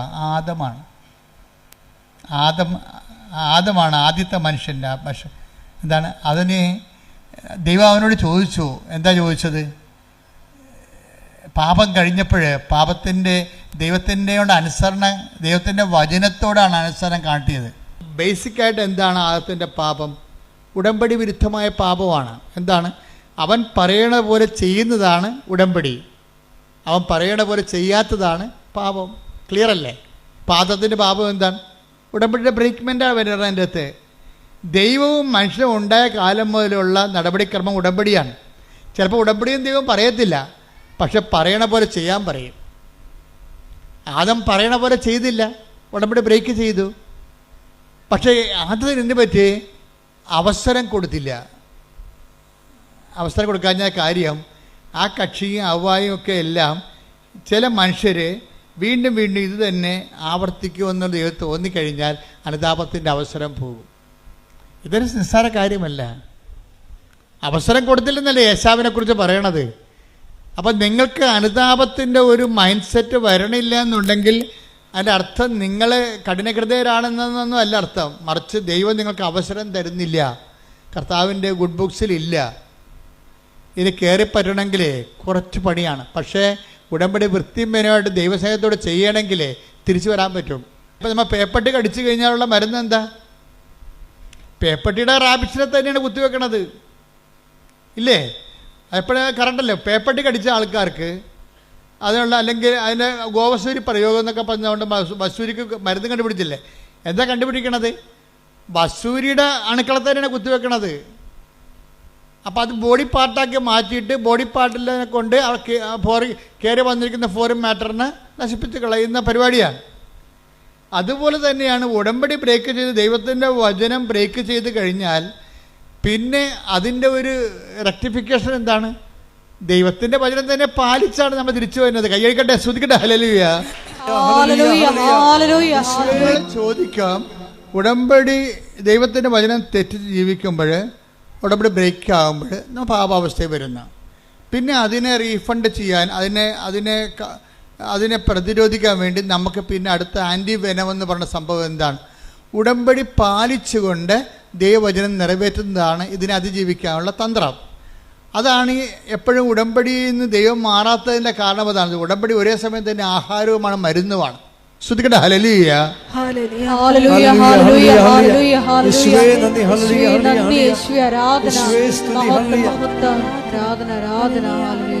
പരിശുദ്ധ പരമ ദിവ്യകാരുണ്യത്തിന് പക്ഷെ ഒരു പ്രശ്നം എന്ന് പറഞ്ഞാലേ, ചില ആൾക്കാരോട് ഉടമ്പടി എടുത്താൽ തന്നെയും ദൈവം അത് അക്സെപ്റ്റ് ചെയ്യത്തില്ല, ആക്ടിവേറ്റ് ആക്കത്തില്ല, ഇല്ലേ? ആക്ടിവേറ്റ് ആകത്തില്ല. അത് നമ്മൾ ശ്രദ്ധിക്കണം. ഉടമ്പടി ആർക്ക് വേണമെങ്കിലും എടുക്കാൻ വന്ന് ഇടിച്ചു തല്ലി എടുക്കുക, നേരത്തെ പോകാൻ വേണ്ടി ബഹളം ഉണ്ടാക്കുകയോ വണ്ടിക്കാരെ വിളിക്കുമെന്ന് പറഞ്ഞുകൊണ്ട് ഇവിടുത്തെ കൗണ്ടറിനെ ഭീഷണിപ്പെടുത്തുകയോ എന്ത് വേണമെങ്കിലും ചെയ്യാം. പക്ഷേ ഉടമ്പടി നിങ്ങൾക്ക് എടുക്കാം, പക്ഷേ ആക്ടിവേഷൻ ആക്കുന്നത് വേറെ പ്രിൻസിപ്പിളാണ്. അതെപ്പോഴും നമ്മൾ ശ്രദ്ധിക്കണം. നിങ്ങൾ ഉടമ്പടിയിൽ ആദ്യമേ തന്നെ കയറി ഞാനങ്ങനെ സാക്ഷ്യം പറയത്തില്ല, പിന്നെ അവിടെയൊക്കെ ഒന്ന് ആൾക്കാരെ വിളിച്ചു പോകാനാ, വല്ല പണിയൊന്നുമില്ലേ എന്ന് പറഞ്ഞുകൊണ്ടാണ് നിങ്ങൾ ഉടമ്പടി എടുക്കണമെങ്കിൽ ദൈവം അത് ആക്ടിവേറ്റ് ആക്കത്തില്ല. കാര്യം ഈ പന്നി വയറ്റിപ്പഴപ്പിന് വേണ്ടി മാത്രം കയറി വന്നിരിക്കുന്നതാണ്, ദൈവത്തിന് പണി കൊടുക്കാൻ വേണ്ടി വന്നിരിക്കുകയാണ്. ദൈവത്തിനെ മഹത്വപ്പെടുത്തുക, മറ്റുള്ളവരെ വിശ്വാസത്തിലേക്ക് വളർത്തുക, അതൊന്നും ഇവരുടെ പരിപാടിയല്ല. ഇവരുടെ പരിപാടി സ്വന്തം വയറ്റിപ്പഴപ്പ് മാത്രമേ ഉള്ളെന്ന് പറഞ്ഞാൽ ഈ സാധനം ആക്ടിവേറ്റ് ആക്കത്തില്ല. കാര്യം എന്താണ്? ഉടമ്പടി എടുക്കാത്തത് ഇതിന് തുല്യമായിട്ട് നിൽക്കും സാധനം. കാര്യം അവസരം എന്നാണ്. അതാണ് അവസരം. 12:17 എന്താ പറയണത്? അനുദപിക്കാൻ അവസരം നൽകിയില്ല. എന്നുവെച്ചാൽ അവസരം നൽകേണ്ടത് ആരാണ്? അവസരം നമുക്ക് നൽകേണ്ടത് ആരാണ്? ദൈവമാണ്. അതാണ് പ്രശ്നം. ഈ അവസരത്തിനൊത്ത് വളർന്നില്ലെങ്കിൽ ആ ദൈവം അത് ആക്ടിവേറ്റ് ആക്കത്തില്ല. ആദത്തിൻ്റെ പരിപാടി എന്താ? ആദത്തിനോട് ചോദിച്ചു, ഈ കക്ഷി ഉടമ്പടി ബ്രേക്ക് ചെയ്തല്ല. അപ്പോൾ ദൈവം ചോദിച്ചത് എന്താണ്? നീ എവിടെയാണെന്ന് ചോദിച്ചു, അത്രയേ ഉള്ളൂ. വേറെ ഒന്നും ചോദിച്ചില്ല.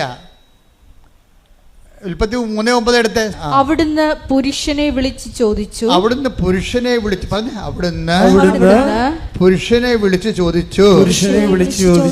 നീ എവിടെയാണ്? ഓക്കെ, ക്ലിയർ, തീർന്ന്. ചോദ്യം എത്രയേ ഉള്ളൂ, നീ എവിടെയാണ്? പക്ഷേ ഈ ദൈവത്തിന് അറിയാം നീ എവിടെ ആയിരിക്കേണ്ടതവനാണെന്ന് പറഞ്ഞുകൊണ്ട് അത് പറഞ്ഞു കൊടുക്കേണ്ടതാണ്. പറഞ്ഞു കൊടുക്കത്തില്ല. കാര്യം എന്താണ്? അയാൾ മനസ്സാന്തപ്പെട്ടിട്ട് ദൈവത്തെ കഞ്ഞി വെക്കേണ്ട കാര്യമില്ല.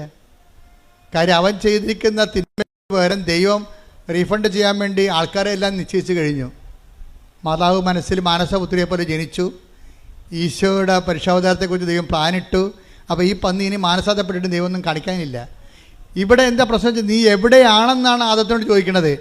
പക്ഷേ ദൈവത്തിനറിയാം ഇവൻ എവിടെ ആയിരിക്കേണ്ടവനാണ്, എവിടെയാണ് ആകേണ്ടതെന്ന് ദൈവത്തിന് അറിയാം. ആ സ്ഥലം ഒന്ന് പറഞ്ഞു കൊടുത്താൽ മതിയായിരുന്നു, ആദം തിരിച്ചു വന്നേനം. പക്ഷേ അനുദപിക്കാൻ അവന് അവസരം കൊടുത്തില്ല. എന്താ ആദം എവിടെ ആയിരിക്കണം? അപ്പോൾ എബ്രാഹത്തിനെ വിളിച്ചപ്പോൾ ദൈവം പറഞ്ഞു, മകനെ ഞാൻ നിൻ്റെ ദൈവമാണ്, നീ എവിടെ ആയിരിക്കണമെന്ന് ഞാൻ പറയാം. നീ എവിടെ ആയിരിക്കണം? നീ എൻ്റെ മുമ്പിലായിരിക്കണമെന്ന്. കൈയടിച്ച് കർത്താവ് ഹല്ലേലൂയ ഹല്ലേലൂയ ഹല്ലേലൂയ ഹല്ലേലൂയ. ഉൽപ്പത്തി 17:1 അബ്രാമിന് അബ്രാമിന് 99 വയസ്സായപ്പോൾ കർത്താവ് പ്രത്യക്ഷപ്പെട്ട് അവനോട് അരുളി ചെയ്തു, സർവശക്തനായ ദൈവമാണ് ഞാൻ, എന്റെ മുമ്പിൽ വ്യാപരിക്കുക, കുറ്റമറ്റവനായി വർത്തിക്കുക. അതായത് ആദത്തിനോട് ഇത് പറയാമായിരുന്നു. എന്താണ്? നീ കുറ്റമറ്റവനായിട്ട് വ്യാപരിച്ചാൽ എൻ്റെ മുമ്പിൽ നിനക്ക് വ്യാപരിക്കാൻ പറ്റുമെന്ന്. അപ്പോൾ ആദത്തിനോട് എവിടെയാണെന്നേ ചോദിച്ചുള്ളൂ. പക്ഷേ എവിടെയാണ് ആയിരിക്കണമെന്ന് ദൈവത്തിൻ്റെ കയ്യിൽ ഉത്തരവുണ്ട്. പക്ഷേ ഈ പാവത്തിനോട് അത് പറയണില്ല. പക്ഷേ എബ്രാഹത്തിനോട് പറഞ്ഞു. എന്താ കാര്യം? എബ്രാഹം വിശ്വസിക്കുമെന്നും ഉടമ്പടി പാലിക്കുമെന്നും ദൈവത്തിനറിയാം. എൻ്റെ ദൈവപൈതലെ, ദൈവത്തിൻ്റെ വചനം ആര് പാലിക്കുമെന്ന് ദൈവത്തിന് അറിയാമെങ്കിൽ ആ അറിവിൻ്റെ അടിസ്ഥാനത്തിലാണ് നിനക്ക് അനുദപിക്കാൻ അവസരം നൽകണത്. കൈയടിച്ച് ശ്രദ്ധിക്കണേ. ഹെബ്രായർ 12:17 പറയുന്ന ഏശാവിന് അനുദപിക്കാൻ അവസരം കൊടുത്തില്ല എന്ന് പറയുന്ന ദൈവ നിലപാട് തന്നെയാണ് ആദത്തിനോട് കാണിച്ചിരിക്കുന്നത്. എന്താണ്? അവന് അനുദപിക്കാൻ അവസരം കൊടുത്തില്ല. അതെന്താ പ്രശ്നം എന്ന് വെച്ച് കഴിഞ്ഞാൽ, ഒരു മനുഷ്യൻ അനുദപിക്കാനുള്ള അവസരം കിട്ടിയാൽ ഉടനെ ഈ ഇൻസ്റ്റേഷൻ നടക്കും. അനുതാപത്തിന് അങ്ങനെ ഒരു ഗുണമുണ്ട്. അവൻ, അതായത് നമ്മൾ കൃപയിൽ എവിടെയായിരുന്നു, ബൈബിള് അവസാനിക്കുമ്പോൾ ചോദിക്കുന്ന ചോദ്യമുണ്ട്, നീ എവിടെയായിരുന്നെന്ന് ചിന്തിക്കുക, ആ സ്ഥാനത്തേക്ക് നീ തിരിച്ചു വരിക. Take the word of God. ശ്രദ്ധിക്കട്ടെ. ഹല്ലേലൂയ ഹല്ലേലൂയ ഹല്ലേലൂയ ഹല്ലേലൂയ. വെളിപാട് 2:4-5. വെളിപാട് 2-ാം അധ്യായം 4-ാം വാക്യം. എങ്കിലും നിനക്കെതിരെ എനിക്കൊന്ന് പറയാനുണ്ട്. ആരോടാ ഈ പറയണത്? ഏത് സഭയോടാ പറയണത്? എഫേസോസിലെ സഭയ്ക്ക് എഴുതുന്നതാണ് ഈ വെളിപാട്. എങ്കിലും നിനക്കെതിരെ എനിക്കൊന്ന് പറയാനുണ്ട്. എന്ന് പറഞ്ഞു. എങ്കിലും നിനക്കെതിരെ എനിക്കൊന്ന് പറയാനുണ്ട്. നിനക്ക് ആദ്യമുണ്ടായിരുന്ന സ്നേഹം നീ കൈവിടിഞ്ഞു. അതിനാൽ നീ ഏതവസ്ഥയിൽ നിന്നാണ് അധംപതിച്ചതെന്ന് ചിന്തിക്കുക. അനുദപിച്ച് ആദ്യത്തെ പ്രവൃത്തികൾ ചെയ്യുക. അനുതാപത്തിന്റെ ഒരു പ്രശ്നം അതാണ് വെച്ചാൽ, അനുതാപം അത്ഭുതകരമായ ഫലമാണ്. നിന്റെ പഴയ കൃപയിലേക്ക് നിന്നെ തിരിച്ചു കൊണ്ടുവരും. കൈയടിച്ച് ശ്രദ്ധിക്കട്ടെ. ഹല്ലേലൂയ ഹല്ലേലൂയ ഹല്ലേലൂയ ഹല്ലേലൂയ.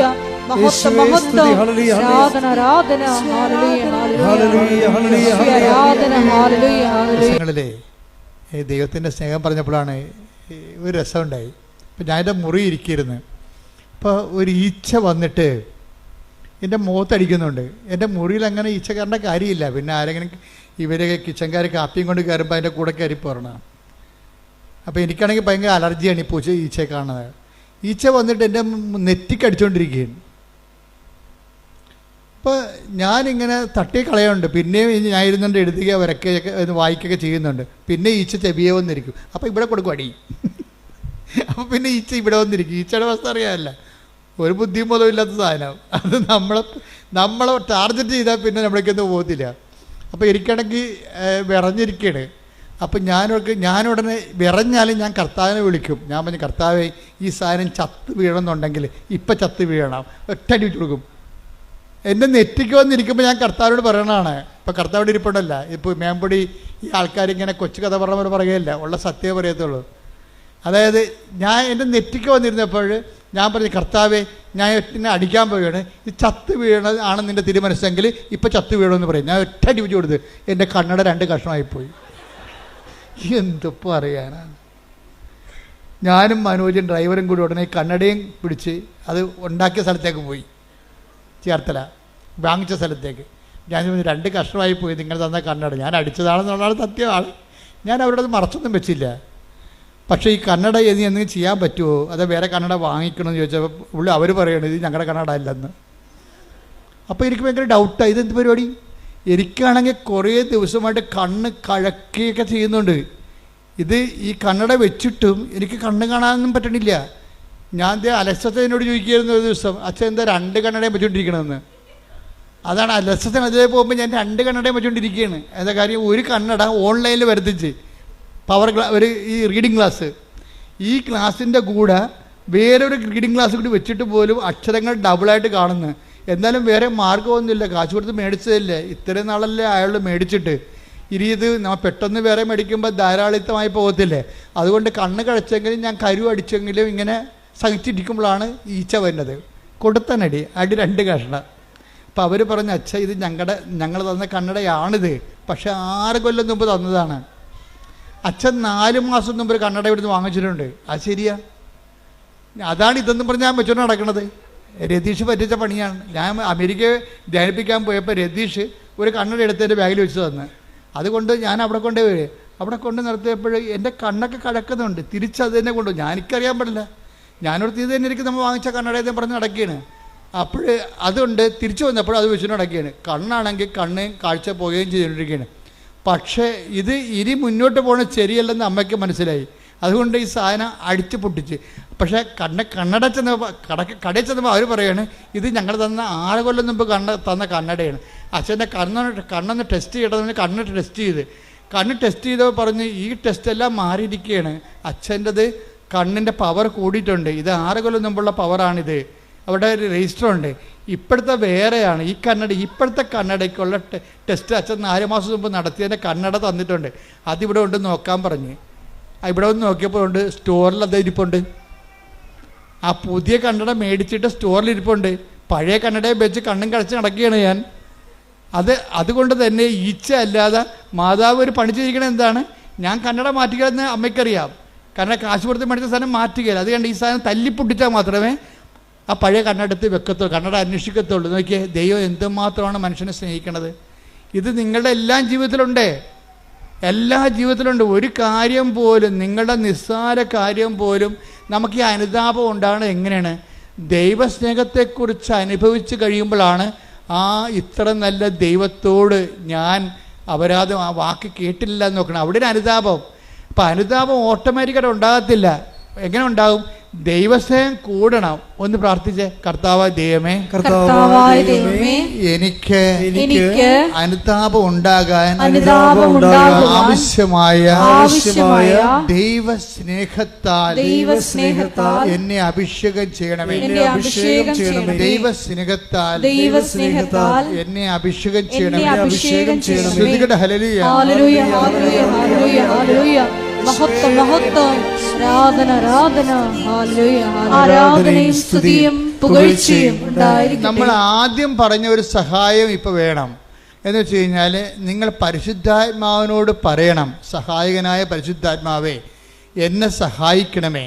എന്നെ കർത്താവ് സ്നേഹിച്ച അതെല്ലാം എന്നെ അനുസ്മരിപ്പിച്ച് തരണമെന്ന് പ്രാർത്ഥിക്കണം. ഒന്ന് പറഞ്ഞ, സഹായകനായ പരിശുദ്ധാത്മാവേ എന്നെ സഹായിക്കണമേ. എന്നെ കർത്താവ് സ്നേഹിച്ച സാഹചര്യങ്ങളെയും സമയങ്ങളെയും എന്നെ അനുസ്മരിപ്പിച്ച് തരണമേ. അപ്പൊ അത് ഇന്ന ജാതി എന്നൊന്നുമില്ല, ആരെ വേണമെങ്കിലും ദൈവം സഹായിക്കും. നമുക്കൊരു അനുതാപം ഉണ്ടായാൽ മതി. കഴിഞ്ഞ ദിവസങ്ങളിൽ ഇന്നലെ ഒരു സാക്ഷ്യം ഉണ്ടായി. സാക്ഷ്യം പറഞ്ഞ കക്ഷിയുടെ പേര് അതായത് സ്മിത മാർട്ടിൻ.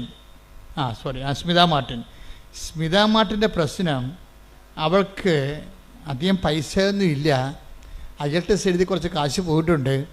അപ്പോൾ ഇനി IELTS എഴുതണോ അതോ വേറെ എന്തെങ്കിലും കോഴ്സ് ചെയ്യണമെന്നാണ് സ്മിത ചോദിക്കണത്. അപ്പോൾ അത് ഓഫീസിൽ നിന്നും പറഞ്ഞ് ഞങ്ങൾക്കൊരു ചീട്ട് വേണം, അച്ഛനെ കാണണം, അച്ഛനോട് ചോദിക്കണം, IELTS എഴുതണോ അതോ ഞങ്ങൾ വേറെ വല്ല കോഴ്സും ചെയ്യണം, മെസ്സേജ് എടുക്കണമെന്ന് പറഞ്ഞു. അപ്പോൾ സ്മിതയ്ക്ക് ഉടമ്പടി ഇല്ലാത്ത കൊണ്ട് ഓഫീസിൽ നിന്ന് പറഞ്ഞ് നീ ഉടമ്പടി എടുത്തിട്ടില്ലല്ലോ, നീ 18 വയസ്സ് കഴിഞ്ഞതല്ലേ, നീ ആദ്യം ഉടമ്പടി എടുത്ത് കഴിഞ്ഞതിന് ശേഷം നമുക്ക് ഈ വിഷയം സംസാരിക്കാമെന്ന് പറഞ്ഞു. അവൾ ഉടമ്പടി എടുത്തു കഴിഞ്ഞപ്പോൾ അവളുടെ അമ്മയ്ക്ക് ഉടമ്പടി ഉണ്ട്. പക്ഷേ ഇത് ഇവളുടെ പ്രൈവറ്റ് കേസായത് കാരണം അവൾക്ക് വയസ്സ് 18 കഴിഞ്ഞ കാരണം ഉടമ്പടി എടുക്കാൻ ബാധ്യതയാണ്. അപ്പോൾ അവൾ ഉടമ്പടി എടുത്ത് കഴിഞ്ഞപ്പോൾ ഉടനെ വീണ്ടും പറഞ്ഞു നമുക്കിനി മെസ്സേജ് ചോദിക്കാമല്ലോ എന്ന് പറഞ്ഞ്. അപ്പോൾ അവർ പറഞ്ഞു നിങ്ങളുടെ കയ്യിൽ ഹോൾ ടിക്കറ്റ് ഇല്ലല്ലോ, ഹോൾ ടിക്കറ്റ് ഉണ്ടെങ്കിലല്ലേ അച്ഛൻ്റെ അടുത്ത് വരാൻ പറ്റത്തുള്ളൂ, രേഖ വേണ്ടേ. അപ്പോൾ ഹോൾ ടിക്കറ്റ് വരുമ്പോൾ വരാം. അപ്പോൾ എന്തിൻ്റെ ഹോൾ ടിക്കറ്റാണ് അറിയത്തില്ല, എങ്ങനെ അറിയും? അപ്പോൾ പറഞ്ഞ് അമ്മയും മകളും കൊണ്ട് ഇരുന്നിട്ട് ഡിസ്കസ് ചെയ്യേ. അമ്മയും മകളും കൊണ്ട് ഡിസ്കഷന് എങ്ങനെയാണ് നമ്മൾ IELTS എടുക്കണം. അപ്പോൾ അവൾ പറഞ്ഞ് അമ്മ പറയണം ഞാൻ എടുത്തോളാം, കാര്യം കാശ് കുറേ ചിലവാകും, 10-35,000 രൂപ ചിലവാകും. അപ്പോൾ അമ്മ പറയും ഇനിയും കാശ് കളയാൻ ഞാൻ കുടുംബത്തിലുണ്ട്. അപ്പോൾ അമ്മ പറയാതെ ഞാൻ എടുക്കത്തില്ല, അപ്പനോട് ചോദിക്കണ്ടേ. അപ്പോൾ പറഞ്ഞ് നമ്മൾ ജയിക്കുമെങ്കിൽ എടുത്താൽ മതിയല്ലേ, നമ്മൾ ജയിക്കുമെങ്കിൽ IELTS എടുത്താൽ മതിയല്ലേ, വെറുതെ കാശുകളുടെ കാര്യമുണ്ട്. അത് മകൾ ചോദിക്കുകയാണ്. അപ്പോൾ അമ്മ പറയും എടി നമ്മൾക്ക് കുറച്ച് കഴിയുമ്പോൾ അമ്മ നമ്മളോട് പറയും എന്തെടുക്കണമെന്ന്, നീ നോക്കിക്കൂ എന്ന് പറയും, നീ നോക്കിക്കോ. അപ്പോൾ അമ്മയ്ക്ക് ദർശനവരം കിട്ടി ഉടനെ. അതാ പറയണത് ഈ ദർശനവരം എന്നൊക്കെ പറയണത് നിങ്ങൾ ഓർക്കണം, ദൈവത്തെ ആത്മാർത്ഥവും അനുതാപത്തെ അന്വേഷിക്കുന്ന എല്ലാവരെയും ദൈവം സഹായിക്കും. നമ്മുടെ വിഷയം സഹായമല്ലേ. അപ്പം തന്നെ പരിശുദ്ധാത്മാവ് അമ്മയെ സഹായിച്ചു, അമ്മയ്ക്കൊരു ബോധ്യം കിട്ടി. അമ്മ ഉടനെ പറഞ്ഞു നീ നോക്കിക്കോ, കുറച്ച് കഴിയുമ്പോൾ നോക്കിക്കോ, നീ എടുക്കേണ്ട വിഷയം പരിശുദ്ധ അമ്മ കൃപാസൻ മാതാവ് തന്നെ പരിശുദ്ധാത്മാവിന് നമ്മളോട് സംസാരിക്കുമെന്ന് പറഞ്ഞു. അപ്പോൾ ഉടനെ ഇവൾ പറഞ്ഞ് എനിക്ക് മനസ്സിലായി, എന്നോടും അമ്മ പറഞ്ഞായിരുന്നെന്ന് പറഞ്ഞു. അപ്പം നീ പറഞ്ഞു നിന്നോട് എന്താ അമ്മ പറഞ്ഞത്? അല്ല അമ്മയോട് എന്താ പറഞ്ഞത്?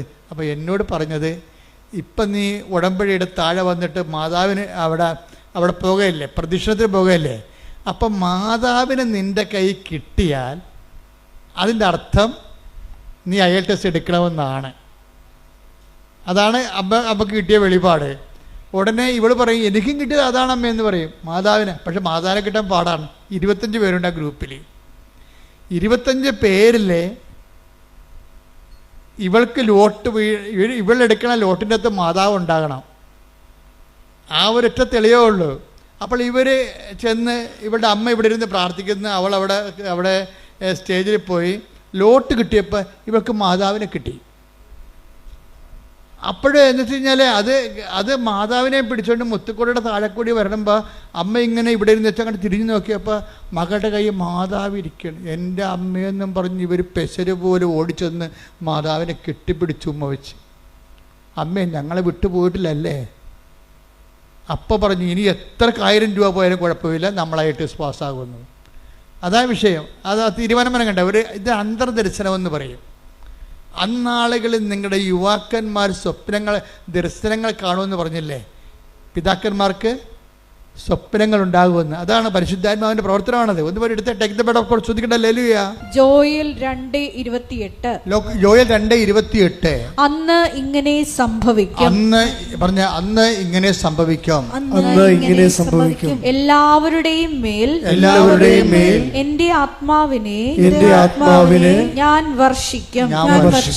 നിങ്ങളുടെ പുത്രന്മാരും പുത്രിമാരും പ്രവചിക്കും. നിങ്ങളുടെ വൃദ്ധന്മാർ സ്വപ്നങ്ങൾ കാണും. യുവാക്കൾക്ക് ദർശനങ്ങൾ ഉണ്ടാകും. അപ്പൊ ഇതെന്ന് പറയുന്നത് സഹായമാണ്. നമ്മുടെ സബ്ജക്റ്റ് സഹായമല്ലേ. അപ്പോൾ ഒരു കൺഫ്യൂഷൻ വന്നപ്പോൾ ദൈവം നമ്മളെ സഹായിക്കുകയാണ്. അപ്പം സഹായിക്കണം. ഉടമ്പടിയിലാണെങ്കിലുണ്ടല്ലോ സഹായം പെട്ടെന്നാണ് കിട്ടണത്. എന്താ കാര്യം? അപ്പം അമ്മയ്ക്കും മകൾക്കും ഒരേ സമയം തന്നെ ദർശനം കൊടുത്തു. ഞാനാണ് നിങ്ങളുടെ കയ്യിൽ വരണമെന്നുണ്ടെങ്കിൽ ഈ കാര്യത്തിൽ നിങ്ങളുടെ തീരുമാനം കറക്റ്റായിരിക്കുമെന്ന്. പക്ഷേ ഇവൾ തോറ്റുപോകും IELTS എഴുതി. അപ്പോൾ ഇവർക്ക് അപ്പനെയും മകൾക്കും അമ്മയ്ക്കും എല്ലാം സങ്കടം. പക്ഷേ അപ്പം പറയും നോ, അമ്മ പറഞ്ഞിട്ടല്ലേ നമ്മൾ IELTS എടുത്തത്. അപ്പം നിങ്ങളിങ്ങനെ വിശ്വാസിച്ച് നിൽക്കണ കാണുമ്പോൾ ഒരാൾ വന്ന് ചോദിക്കും എന്താ സങ്കടം ഇങ്ങനെ IELTS തോറ്റു എന്ന് പറയാം. തോറ്റു എന്ന് പറയുമ്പോൾ അത് റീവാലുവേഷൻ കൊടുത്താൽ പോരെ. അപ്പോൾ റീവാലുവേഷൻ ഉണ്ടാകും കൊടുക്കുക. അതിവർക്ക് അറിയത്തില്ല. എല്ലാവർക്കും അറിയാം, പക്ഷേ ഇവർക്ക് അറിയത്തില്ല റീവാലുവേഷൻ കൊടുക്കണമെന്ന്. റീവാലുവേഷൻ കൊടുക്കണമെങ്കിൽ പിന്നെ അത്രയും കാശ് തന്നെ അടക്കണം. അത്രയും കാശ് തന്നെ അടക്കണം. അത്രയും അടക്ക് വീണ്ടും നമ്മൾ ഇപ്പോൾ ഈ പേപ്പർ അല്ലെങ്കിൽ സൈറ്റ് നോക്കാൻ കൊടുക്കണം. അപ്പം അത്രയും പൈസ അടച്ചിട്ട് അപ്പം പറയും കുഴപ്പമില്ല, മാതാവാണല്ലേ നമ്മളോട് IELTS എടുക്കാൻ പറഞ്ഞത്, അതുകൊണ്ട് റീവാലുവേഷൻ കൊടുക്കുമ്പോൾ ഇപ്പം നീ എഴുതിയപ്പോൾ തോക്കുമെന്ന് ഉറപ്പല്ലേ, എഴുതിയപ്പോൾ തോറ്റു, ഇനി നീ റീവാലുവേഷൻ ജയിക്കുകയാണെങ്കിൽ അതിൻ്റെ അർത്ഥം എന്താണ്? Not by merit but by grace. അത് നിൻ്റെ കഴിവല്ല, അമ്മയുടെ കൃപയാണെന്ന്. അതുപോലെ റീവാലുവേഷൻ കൊടുത്തു കഴിഞ്ഞപ്പോഴുണ്ട് അവൾ ജയിച്ച്. അപ്പോൾ ഇതൊരു സ്റ്റോറിയാണ് ശരിക്കും പറഞ്ഞാൽ. അതായത് ഉടമ്പടി എന്ന് ഓരോ ഉടമ്പടിയും ഓരോ ദൈവാനുഭവത്തിൻ്റെ സുവിശേഷമാണ് എല്ലാം. പക്ഷേ ഇത് ഫോളോ ചെയ്യുമ്പോൾ നമ്മളെപ്പോഴും ശ്രദ്ധിക്കേണ്ടത് ഒരു ഇൻറ്റേരിയം പീരീഡിന് വേണ്ടിയുള്ള ഒരു അഡ്ജസ്റ്റ്മെൻറ്റായിട്ട് ദൈവവുമായിട്ട് നിങ്ങൾ നീങ്ങിയാൽ ഇതുപോലെയുള്ള വലിയ കാര്യങ്ങൾ ദൈവമായിട്ട് നിങ്ങളവിടെ ചെയ്യത്തില്ല. ഇതിപ്പോൾ ദർശനങ്ങളിലേക്ക് പോയില്ല, അവർ പ്രവചനങ്ങളിലേക്കും ദർശനങ്ങളിലേക്കും പോകണില്ല. എന്തായാലും വലിയ കാര്യങ്ങളാണ്. ഇതിന് വലിയ കാര്യങ്ങളെന്നാണ് പറയണത്. ഞാൻ എൻ്റെ പിതാവിനോട് ചോദിക്കുകയും ഇതിനേക്കാൾ വലിയ കാര്യങ്ങൾ നിങ്ങൾ കാണുകയും ചെയ്യും. Take the word of God. സ്തുതിക്കട്ടെ. ഹല്ലേലൂയ, ഹല്ലേലൂയ, ഹല്ലേലൂയ, ഹല്ലേലൂയ, ഹല്ലേലൂയ, യേശുവേ നന്ദി. ഹല്ലേലൂയ, ഹല്ലേലൂയ, ഹല്ലേലൂയ, ഹല്ലേലൂയ, ഹല്ലേലൂയ. യോഹന്നാൻ 1:50. യോഹന്നാൻ 1:50. യേശു പറഞ്ഞു, അത്തിമരത്തിന്റെ ചുവട്ടിൽ നിന്നെ കണ്ടു എന്ന് ഞാൻ പറഞ്ഞതുകൊണ്ട് നീ എന്നിൽ വിശ്വസിക്കുന്നു. അല്ലേ? എന്നാൽ ഇതിനേക്കാൾ വലിയ കാര്യങ്ങൾ നീ കാണും. Praise the Lord. അതായത് സ്വർഗീയമായ കാര്യങ്ങളെക്കുറിച്ചാണ് പിന്നീട് സംസാരിക്കുന്നത്. അപ്പം സ്വർഗീയമായ മേഖലയിലെ അതുപോലെ തന്നെ പ്രവചനങ്ങൾ, ദർശനങ്ങൾ, സ്വപ്നങ്ങൾ ഒക്കെ തുടങ്ങിക്കഴിഞ്ഞാൽ നീ ഉടമ്പടിയുടെ രണ്ടാം ഘട്ടത്തിലേക്ക് പ്രവേശിക്കുന്നതിൻ്റെ അർത്ഥം, ഇപ്പോൾ ഒരു മകള് ഇന്നലെ ഒരു സാക്ഷ്യം പറഞ്ഞത്, അവളുടെ കോളേജിൻ്റെ അമ്മ ഉടമ്പടി എടുത്തപ്പോൾ തന്നെ കോളേജിൻ്റെ വാതിക്കൽ മഴവില്ല് തെളിഞ്ഞു നിൽക്കുന്നു. അവൾ ഉടനെ മൊബൈൽ എടുത്തിട്ട് അമ്മയ്ക്ക് അയച്ചു കൊടുത്തു, അമ്മേ ഉടമ്പടി എടുത്തല്ലേ, ദേ അമ്മ മഴവില്ലുമായി എൻ്റെ മുമ്പിൽ നിൽക്കണമെന്ന്. അതായത് അടയാളം കണ്ടുകൊണ്ടേയിരിക്കും, വലിയ കാര്യങ്ങൾ ഇങ്ങനെ കണ്ടുകൊണ്ടേയിരിക്കും. അതുകൊണ്ട് ഇപ്പോൾ ബൈബിൾ എപ്പോഴും പറയണത് കാണുന്ന കാര്യങ്ങൾ വളരെ സീരിയസ് ആണ്, അവനെ കേൾക്കുന്ന കാര്യങ്ങളും. ഉടമ്പടിക്ക് രണ്ടുമുണ്ട്. ഉടമ്പടിക്ക് 3 കാര്യങ്ങളുണ്ട്. കാണുന്ന കാര്യങ്ങളുണ്ട്, കേൾക്കുന്ന കാര്യങ്ങളുണ്ട്, പിന്നെ എന്താണ്, ചെയ്യുന്ന കാര്യങ്ങളുണ്ട്. ദൈവമായിട്ട് ഇടപെടുന്നതെല്ലാം ഈ ഒരു 3 ഘട്ടങ്ങളെയും അഡ്രസ്സ് ചെയ്യേണ്ടി വരും. കാണുന്ന കാര്യങ്ങൾ, കേൾക്കുന്ന കാര്യങ്ങൾ, ചെയ്യുന്ന കാര്യങ്ങൾ. എന്താ കാര്യം വെച്ച് കഴിഞ്ഞാൽ സാക്ഷ്യത്തിൻ്റെ അകത്തെല്ലാം ഇതെല്ലാം സാക്ഷ്യത്തിലേക്ക് നമ്മൾ നയിക്കണമെങ്കിൽ ഈ 3 കാര്യങ്ങളും ഒരുമിച്ച് കൺകർ ചെയ്യേണ്ടി വരും. അപ്പോൾ നിങ്ങളെന്ന് വെച്ചാൽ പ്രാർത്ഥന മാത്രം കൊണ്ടിരുന്ന സാക്ഷ്യം ഉണ്ടാകത്തതെന്നായി പറയണതിനർത്ഥം പിടിയ നിങ്ങൾക്ക് പലർക്കും അബദ്ധം പറ്റണത് ചുമ്മാ ഇത് പ്രാർത്ഥനയാക്കി മാത്രം കളയും. പ്രാർത്ഥനയല്ല, പിന്നെ എന്താണ്, അതിൻ്റെ അകത്ത് പ്രവർത്തനങ്ങളുണ്ട്, പ്രഖ്യാപനങ്ങളുണ്ട്. ശ്രുതിയുടെ മക്കളെ യേശുവേ സ്തോത്രം. ഹല്ലേലൂയ. 2 രാജാക്കന്മാർ 2:21 എടുത്ത്. 2 രാജാക്കന്മാർ 2:21. അവൻ ഉറവയ്ക്കടുത്തു ചെന്ന്, അതായത് ഇസ്രായേൽ ജനം വഴിമധ്യേ ഒരു ഉറവയിലെത്തിയപ്പോൾ അത് കുടിച്ചവർക്ക് ഭയങ്കര കയ്പ് തോന്നി. അതാണ് വിഷയം. വായിച്ചോളൂ. ഉപ്പ് അതിലിട്ടുകൊണ്ട് പറഞ്ഞു, കർത്താവ് അരുൾ ചെയ്യുന്നു, ഞാൻ ഈ വെള്ളം ശുദ്ധീകരിച്ചിരിക്കുന്നു. ഇനി ഇത് മരണത്തിനോ ഫലശൂന്യതയ്ക്കോ കാരണമാവുകയില്ല. അതായത് ഉപ്പിട്ട് കഴിയുമ്പോൾ എന്ത് പറയും, ഉപ്പിടണത് എന്താണ്, പ്രയോഗമാണ്. ആ പ്രയോഗത്തിൽ തന്നെ പ്രഖ്യാപനം ഇരിപ്പുണ്ട്. എന്താണ്, ഒന്നുകൂടി വായിച്ചേ.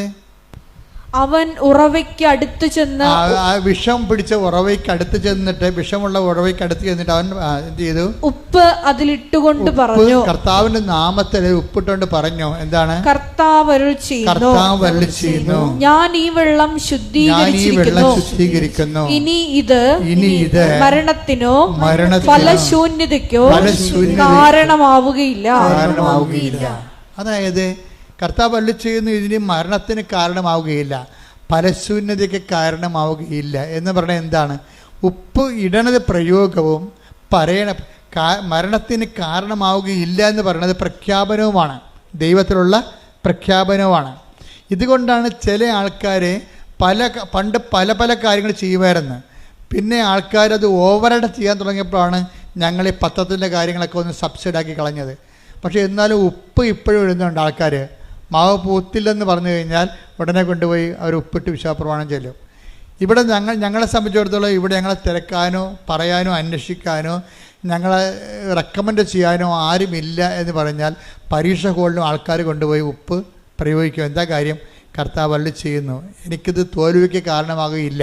പ്രഖ്യാപനമാണത്. മനസ്സിലായില്ലേ? അപ്പോൾ ഇങ്ങനെ പക്ഷെ അങ്ങനെ എപ്പോഴും നമ്മൾ ശ്രദ്ധിക്കേണ്ടത്, ദൈവമായിട്ട് നമ്മൾ അമീക്കബിൾ റിലേഷനിലേക്ക് വന്നു നമ്മൾ ദൈവമായിട്ട് ഒരു സംശയമില്ലാത്ത ഒരു ബന്ധം, സംശയമില്ലാത്ത എപ്പോഴും വരണത് ഉടമ്പടിക്ക് വേണ്ട വിശ്വാസം, സംശയമില്ലാത്ത വിശ്വാസം വരണം.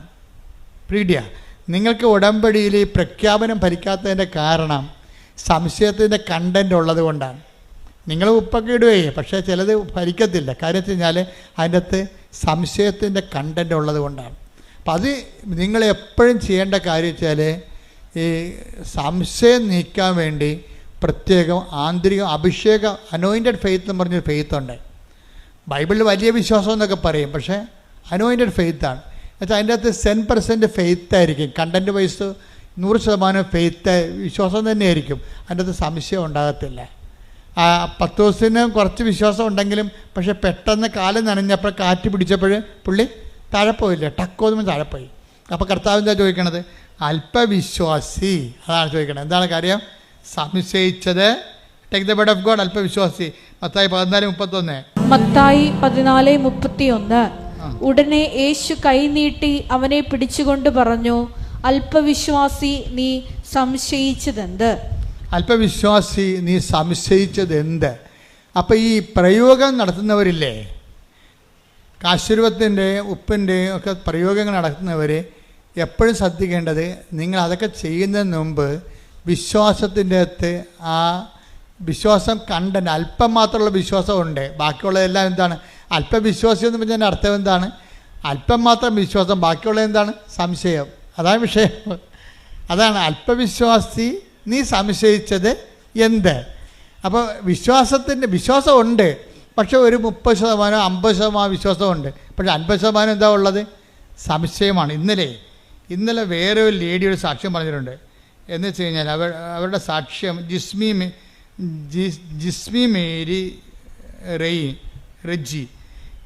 മേരി റെജി എന്നുള്ള ഒരു മോള് സാക്ഷ്യം പറഞ്ഞിട്ടുണ്ട്. അവളുടെ സാക്ഷ്യത്തിന് തോന്നിയിരിക്കുന്നത്, അവൾക്ക് അവൾ പഠിച്ചത് സൈക്കോളജിയാണ്.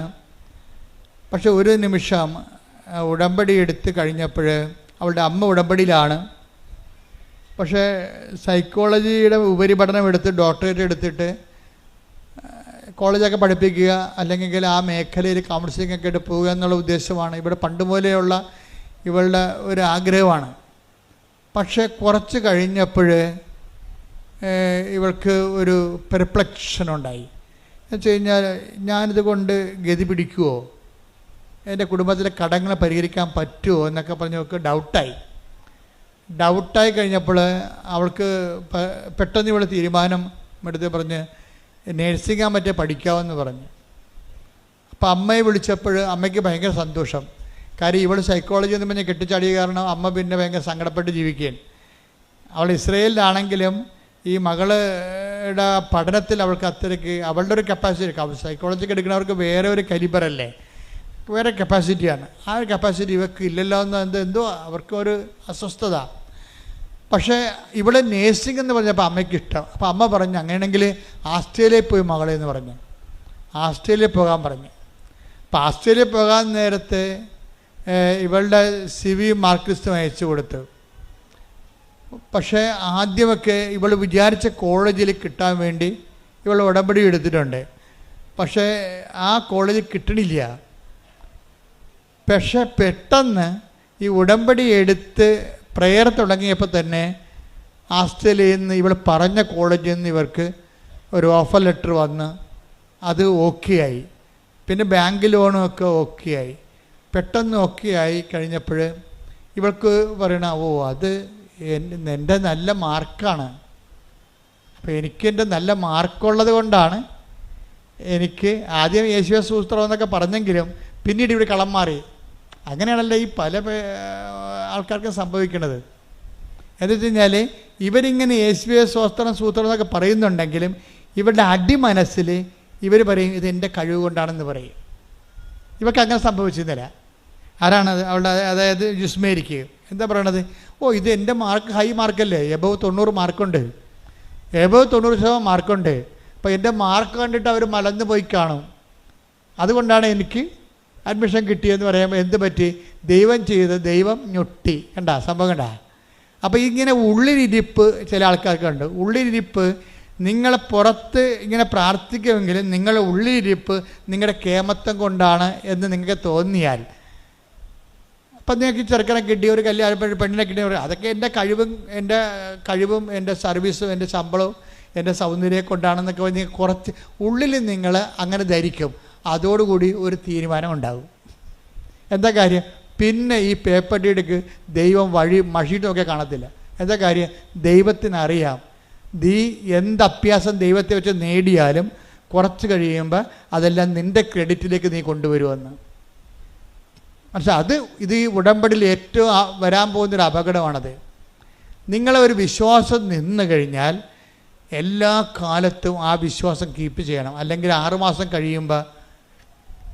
മാസം കഴിയുമ്പോൾ പണ്ട് കുറുക്കൻ നീലച്ചായത്ത് വീണ പോലെ മഴ പെയ്ത് കഴിയുമ്പോൾ ഭഗവാൻ ലക്ഷണം മാറി, പഴയ കുറുക്കനായി വരും. ആദ്യം കൃഷ്ണനാണെന്നൊക്കെ പറഞ്ഞിരിക്കുകയായിരുന്നു, നീലച്ചായത്ത് വീണാണേ. പക്ഷെ പെട്ടെന്ന് മഴ പെയ്യുമെന്ന് ഓർത്തില്ല. അതുപോലെ എന്തെങ്കിലും പ്രയാസം കുറച്ച് കഴിയുമ്പോൾ നിങ്ങൾ മാറി ചിന്തിക്കും, കളം മാറ്റി പിടിക്കും. എന്താണ്? ഓ അതിൻ്റെ മാർക്ക് കൊണ്ട് ആണ് ജയിച്ചതെന്ന് പറയും. അതോടുകൂടി പ്രശ്നമായി. എന്താ? അതിനാണ് ഈ അല്പവിശ്വാസം എന്ന് പറയണത്. എന്താ കാര്യം? വിശ്വാസം ഉണ്ട്, പക്ഷേ ഉള്ളിൽ അടിമനസ്സിൽ ഈ ഡീപ്പ് സ്റ്റേറ്റ് എന്ന് പറഞ്ഞ പോലെ ഒരു ഡീപ്പ് പേഴ്സൺ ഉണ്ട്. നീ പുറമേ ഇങ്ങനെ ദൈവമാണ് പ്രാർത്ഥനയെന്നൊക്കെ പറയുമെങ്കിലും നിൻ്റെ ഉള്ളിൽ നീ ചിന്തിക്കും. എന്താ ചിന്തിക്കണത്? എൻ്റെ മാർക്കും സൂപ്പറായിരുന്നല്ല. അങ്ങനെയുണ്ട് പരിപാടി. എൻ്റെ മാർക്കും സൂപ്പറായിരുന്നല്ല. ഇങ്ങനെ ഒരു സമയത്ത് ചിന്തിച്ചാൽ പിന്നെ ഒരിക്കലും നിനക്ക് അനുദപിക്കാതെ ഇനി ദൈവത്തിലേക്ക് വരാൻ പറ്റത്തില്ല. കാര്യം എന്താണ്? നീ ദൈവത്തിന് പിടികൊടുത്തു.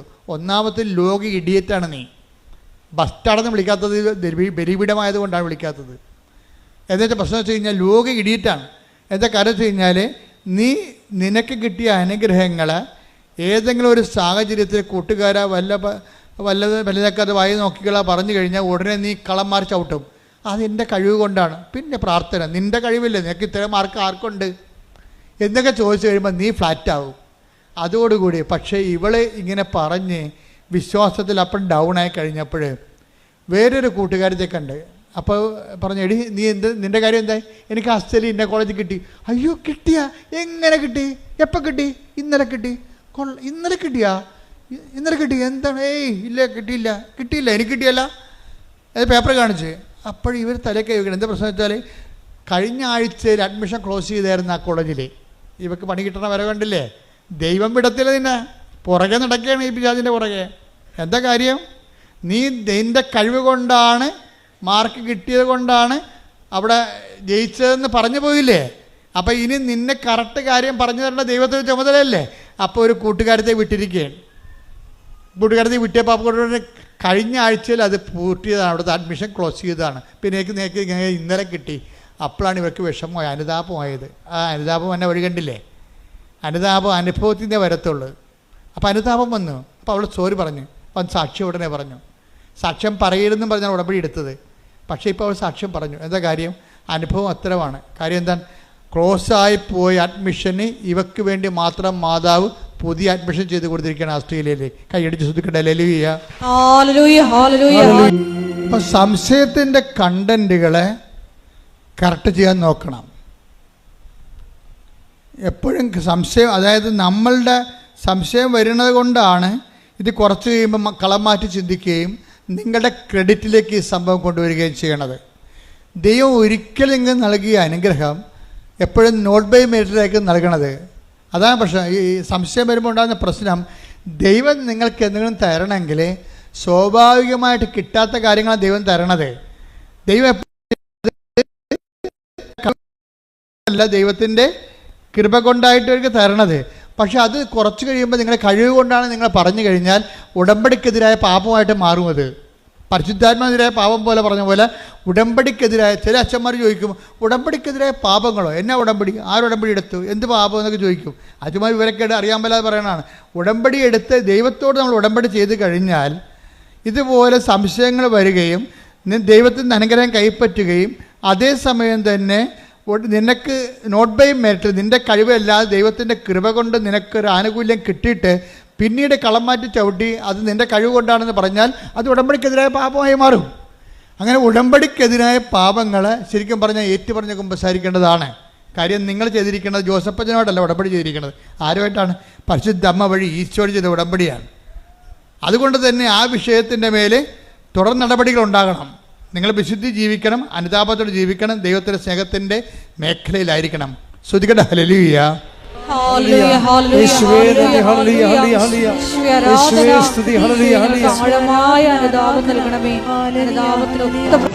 പരിശുദ്ധ പരമദിവ്യകാരുണ്യത്തിന് ആരാധനയും സ്തുതിയും പുകഴ്ചയും ഉണ്ടായിരിക്കട്ടെ. പരിശുദ്ധ പരമദിവ്യകാരുണ്യത്തിന് ആരാധനയും സ്തുതിയും പുകഴ്ചയും ഉണ്ടായിരിക്കട്ടെ.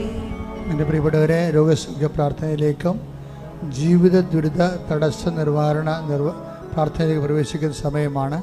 ആദ്യമായി തന്നെ അഭിഷേകത്തോടെ അച്ഛൻ പറയുന്നത് ഏറ്റുചൊല്ലി പ്രാർത്ഥിക്കാം. കർത്താവായ ദൈവമേ, കർത്താവായ ദൈവമേ, അന്ധന് കാഴ്ച നൽകിയവനെ, ചെകിടന് കേട് നൽകിയവനെ, ഊമന് സംഭാഷണം നൽകിയവനെ, മഹോരോഗ്യ സുഖപ്പെടുത്തിയവനെ, തളർവാരോഗ്യ സുഖപ്പെടുത്തിയവനെ, മരിച്ചവനെ ഉയർപ്പിച്ചവനെ, നിന്റെ തിരുനാമത്തിന് സ്വസ്ത്രം ചെയ്യുന്ന കർത്താവേ, നിന്റെ തിരുമുറിവാർന്ന വലത് കരം അങ്ങയുടെ മക്കളുടെ മേൽ വെക്കണമേ. കർത്താവേ, അങ്ങയുടെ തിരുമുറിവാർന്ന വലത് കരം അങ്ങയുടെ മക്കളുടെ മേൽ വെക്കണമേ. സന്ധിബന്ധങ്ങളില് കർത്താവിന്റെ രക്തം നിറയട്ടെ. മാംസപേശികളില് കർത്താവിന്റെ രക്തം നിറയട്ടെ.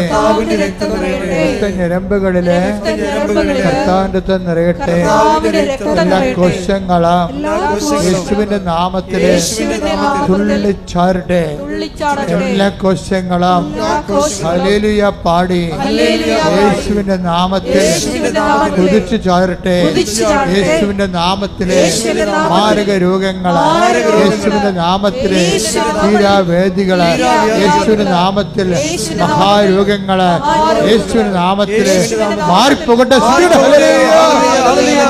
യേശുവേ, ഹല്ലേലൂയ, ഹല്ലേലൂയ.